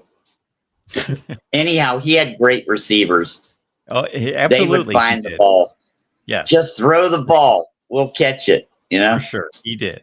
It could be 5 yards either way. They'd catch it, you know? But and don't even get me started on the referees. And don't even get me started on them having our signals. I mean, this is getting ridiculous. We're going to have to start writing it down on paper and handing it to the quarterback. I don't like this head signal shit, man. Everybody's stealing everybody's signals. Everybody has a school of electronics. They know how to hack into your shit. I know 12-year-olds that could hack into the NFL sideline shit, man. What are we talking about here? Yeah, we're going to pipe the call in through the internet. Yeah, right. Let me know how that works out for you. You better hand it to them on a piece of paper and cover it up when you're looking at it. All right. I'm very upset right now. You can tell. yeah, and I understand it because without those 5 picks, I know that Florida gained a lot more yardage than LSU. And man, for them to only give up 20 points in that game, their defense. The whole 9 yards. Yep. It was amazing. It was amazing. It gives me hope for the future. I can see us going undefeated the rest of the year and winning the national championship. We just got to get rid of the headphones and the helmet signal calling shit. Yeah, okay. You can't give the play away before the play starts, you know? Well, write that shit down. Send signals in. Do this. Wasn't quite anticipating a national championship run, but well, we are one of the top 15 teams talent wise, so maybe number 12 or something. Yeah. Yeah. And DJ Lagway looks like he's serviceable, you know? Well, I don't know, man. I don't know what to do. Yeah, when you say serviceable, he's not supposed to be serviceable, though. I know. That was like a sideways joke. That's called a sideways joke. Okay. I'm talking about he's supposed to be 5 picks is not serviceable either. He's supposed to be the Heisman Trophy guy. There's a big difference between 5 picks. I think it's okay, though. I think we're just undergoing some kind of a humiliation ritual from ESPN. And that was it. USF, LSU, and now it's on. They're going to let us win every game the rest of the year. Because the referees will call offsides and holding on every one of our opponents every play for the rest of the year. 10 yards, 15, 5, pass interference, extra man on the field, too many men on the field. I mean, they just got a bag of shit to blow your game plan up. We all know the referees decide the game. It's not about football no more. It's about the over-under and the point spread and the big upset. You know there's going to be at least 2 of them every week. Nobody's parlaying anything ever again. Never going to happen. There's actually about 4 to 5 upsets per week. I've charted that for a long time. My God. You see what I'm saying? That proves my point. 4 to 5. Yeah. Right. Like that doesn't happen in the real world. All right, George. It's 1:56 a.m. Eastern time. Okay. So give us your Best week of football. Give us your best week of football. Best week of football we've had yet. It was great. We had three lightning delays. Yeah. It was the best week of football. This is what we all lived for. We wanted what we got today, except for Florida losing. And I can't wait for next week. Might even get better next week. When is the Miami game? Do you know what time they play? I don't know, but I know it's on ABC, NBC, or CBS. Okay. Primetime football. Or Fox. Okay, George. They snuck in there. We appreciate you being here. Thanks, man. I love you guys. I'm very upset. I'm in the middle of moving, and I've had to watch my team get crushed 2 weeks in a row, and I'm trying to pack and move. I told the apartment complex I would be out here on the 1st, and now I haven't moved to the 18th. I needed the extra time, though, so it's really hard to move.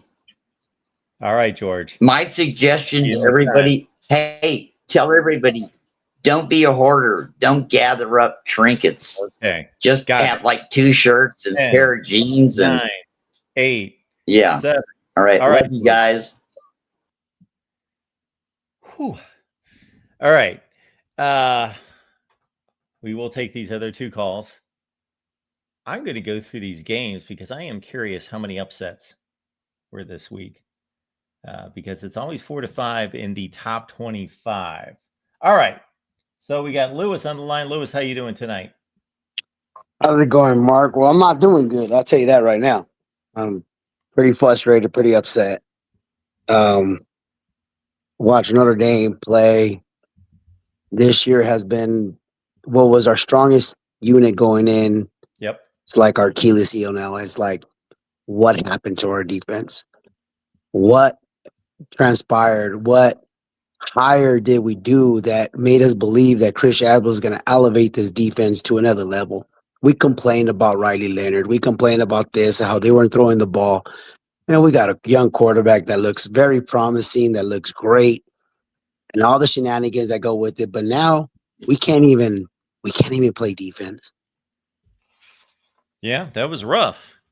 They were getting shredded for sure.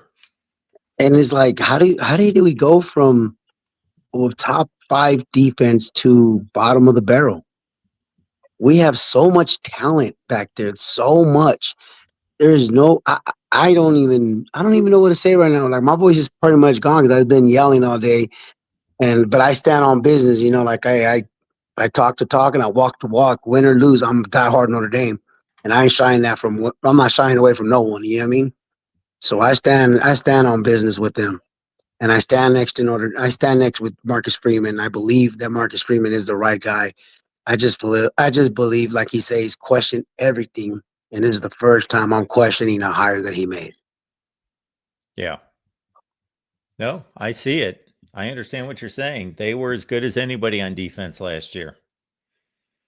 Yeah, I mean, and then it's like, I just feel like there's so much to play for. There's so much to be part of at Notre Dame. There is. But the one thing that bothers me a lot is when I went on Kennedy's show earlier today and I said this. We're so upset about everything that goes on in Notre Dame, play calling, coordinators, and this and that. But as fans, why are you selling your ticket? Why are you selling your ticket to the opponent? So before we start blaming the coaches, staff, and all that, blame yourselves because you're selling your damn ticket for $1. And you're letting the opponents have a better advantage at our home stadium instead of being a sellout Notre Dame stadium. That's the one thing I love about college football. Yep. That's really beauty of the SEC, the Big Ten. I don't want to mention no teams. I don't like none of them teams. But when it's their home game, it's their home game.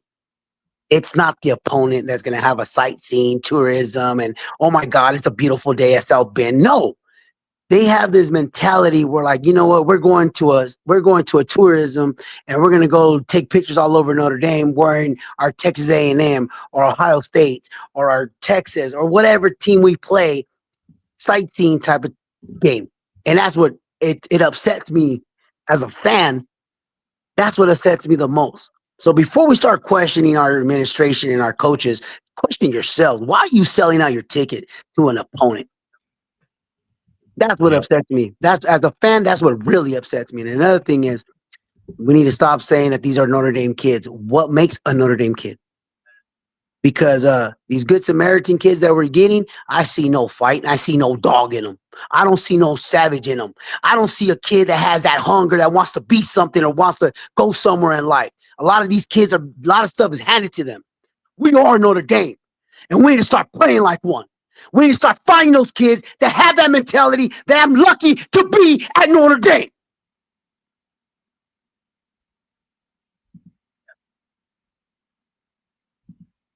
That's what gets me. Sets me off, Mark. Sets me off.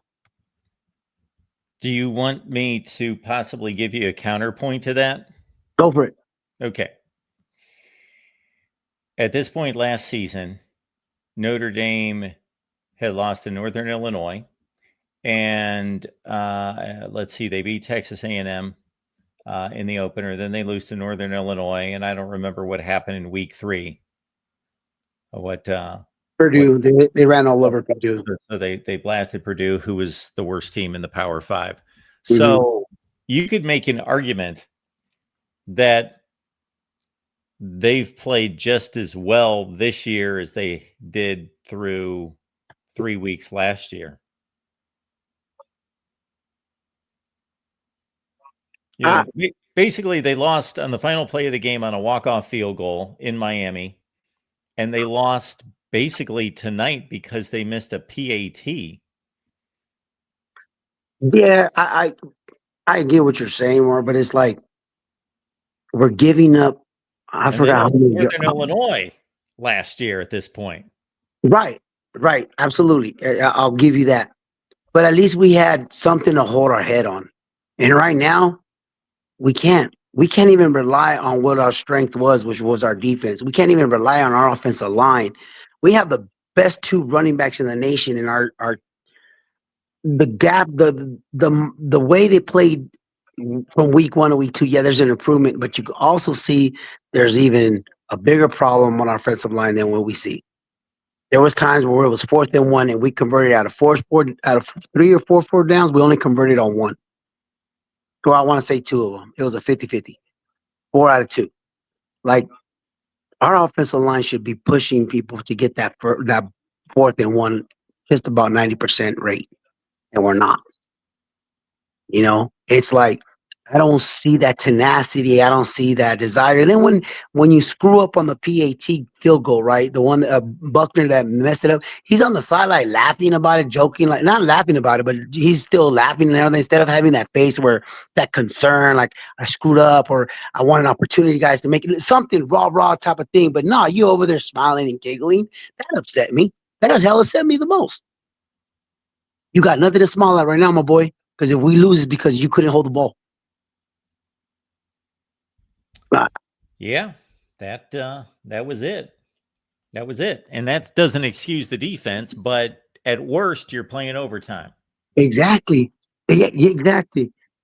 Give this young man, I'm really, really looking forward for CJ Carr in the future. I really am. Yeah. But he was exceptional. He was man, I was super impressed with him even in Miami for a first-time start on the road against a top 10 team. I thought he played exceptionally well, especially since they didn't run the ball well, and he pretty much had to pick up the rushing game too, and then he played great tonight. But you're right, the Tyler Buckner, you know, it's like the old saying, you know, you got one job, and he couldn't execute. And then, you know, what's pretty cool about, you know, I want to tell you, you know, thank you too for like letting the fans call your show and you have the interaction with them. Like, that's some cool stuff, man. That's some type, I can't say what I want to say, but that's some type of stuff that, you know, that you allow that to happen, man, because everybody loves their football team. Everybody, there's only going to be one champion. And I tell everybody right now, all my Notre Dame fans, I tell them one thing right now. The same way you love to win, you got to learn how to love to lose. Because when you learn how to lose, you'll learn how to win again. Yeah. All right, man. Thank you, sir. You have a good night. Appreciate you being here. Thanks, man. Luis called us despite some big disappointment out of him. So I do appreciate Luis calling. And I apologize if I get Lewis. It's Luis. I believe that's Luis calling us tonight. So I appreciate Luis calling despite the Notre Dame loss. I'm just trying to, the wins and losses are what these teams are evaluated and judged by. So yes, Notre Dame is in bad shape. 0-2. I'm just bringing to light, if you're evaluating the situation and evaluating the team, they probably still have one of the 10 best teams in the country. And maybe I will pull a decision for my top 25 that actually makes sense. That I don't know. Is Notre Dame's 0-2 better than a lot of teams 2-0? In college football? Yes, it is. It is better. Their performance is better losing to Texas A&M on a botched PAT and losing on a walk-off field goal at Miami, a team that just beat South Florida by 5 touchdowns. That's a better performance than we could go through all sorts of teams. That's a better performance this year than, I'll just take the Big Ten. That's a better performance than Maryland, Indiana, Michigan State, Rutgers, arguably Michigan. It is, yes, because Notre Dame didn't lose by 2 scores and look bad and get manhandled up front as badly as Michigan did. Yeah, we could just keep going. Iowa, maybe not Illinois, who took down Duke by 4 scores. And we could just keep going. That 0-2 again is better. I know this is not comforting to Notre Dame fans, nor is it does it really help their playoff push, other than there's a difference between losing 50-0 and losing 41-40, obviously. So, yeah, I think they're one of the 10 or 12 best teams in the country. They just happen to be 0-2. And when I saw their schedule, I thought they could be 0-2. I guess I'll take this final call. It's our buddy Joe calling in. So Joseph's calling. So we'll take this call, even though I wasn't going to take any more calls. I went through the scores, and it looks like Minnesota lost to Cal. So I went through the scores. This is how many upsets we had this week. These are the teams that won outright as underdogs. There were 8 upsets this week. Texas A&M, 6.5-point dog, won by 1.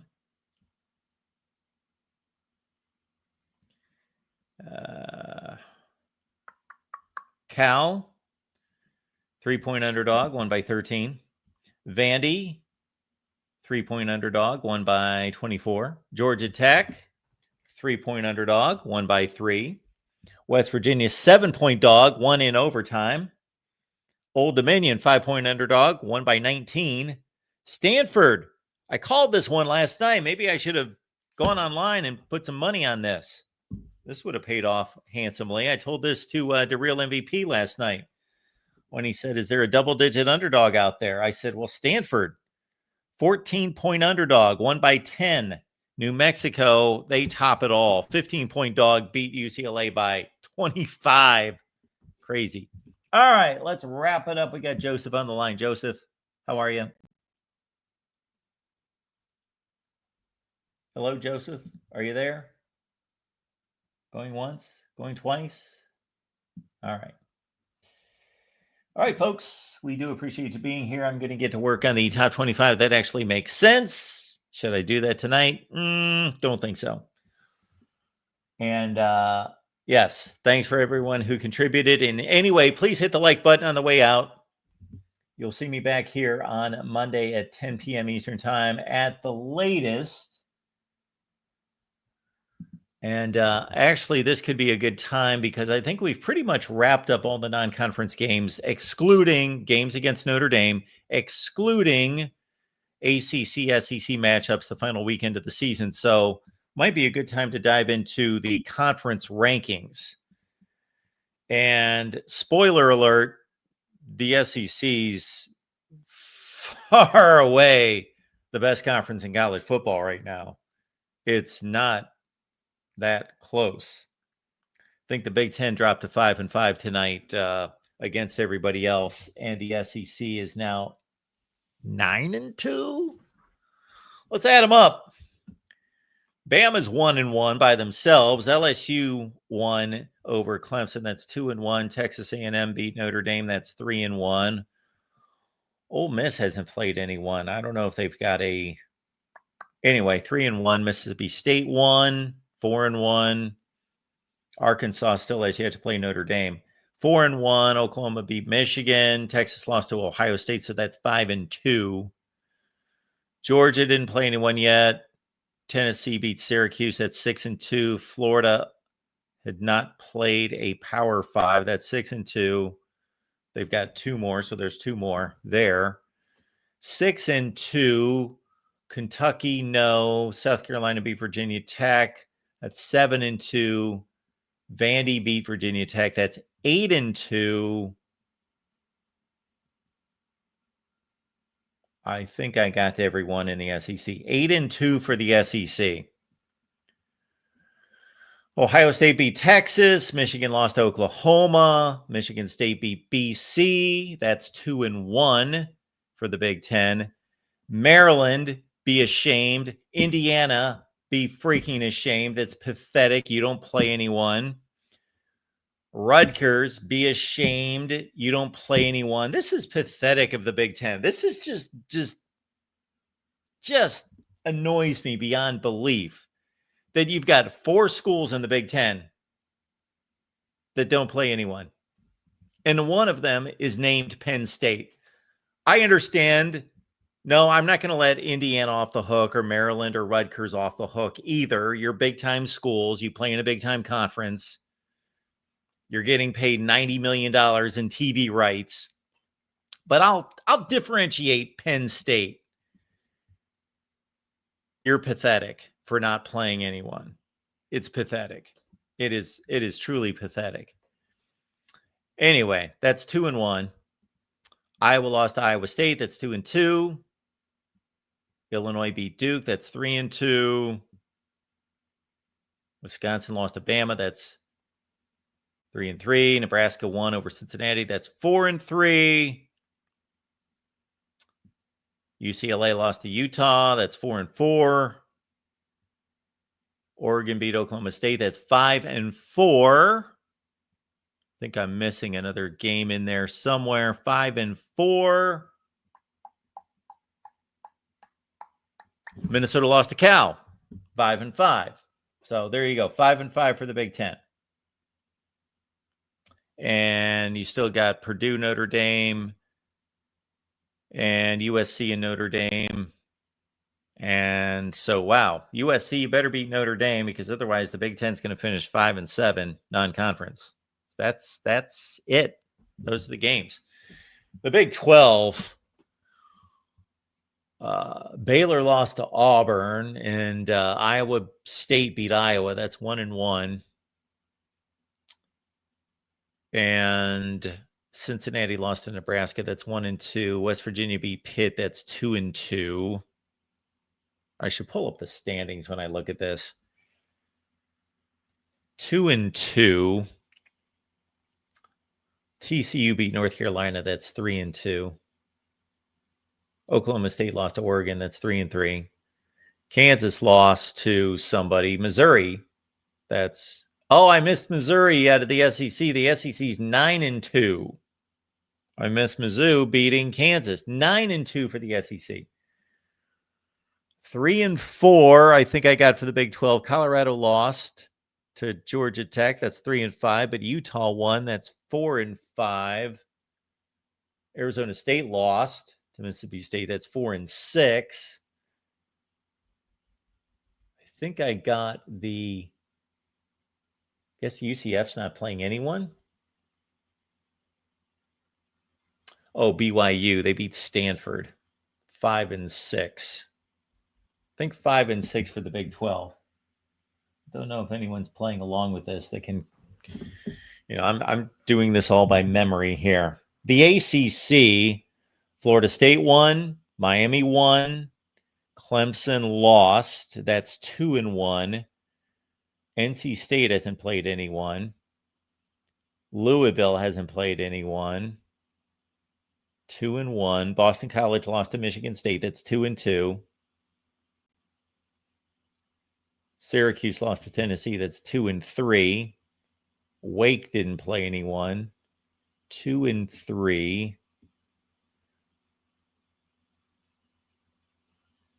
Cal just won. That's 3-3. Stanford. Oh, no. Stanford lost to BYU. 3-4. SMU did not play anyone yet. They're going to play TCU, aren't they, next week? 3-4. UNC lost to TCU. That's 3-5. Duke lost to Illinois. That's 3-6. Virginia Tech lost 2 games. That's 3-8. Georgia Tech, I don't think I got them yet. They beat Colorado. That's 4-8.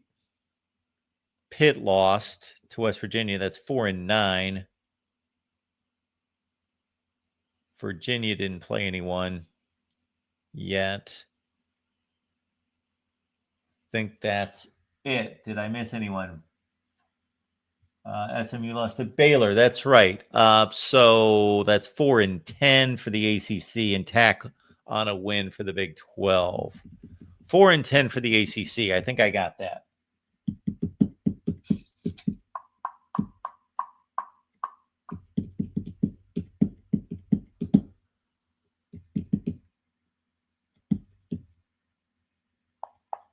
All right, everyone. We appreciate you being here at the Voice of College Football. Please like and subscribe. And we will see you next time.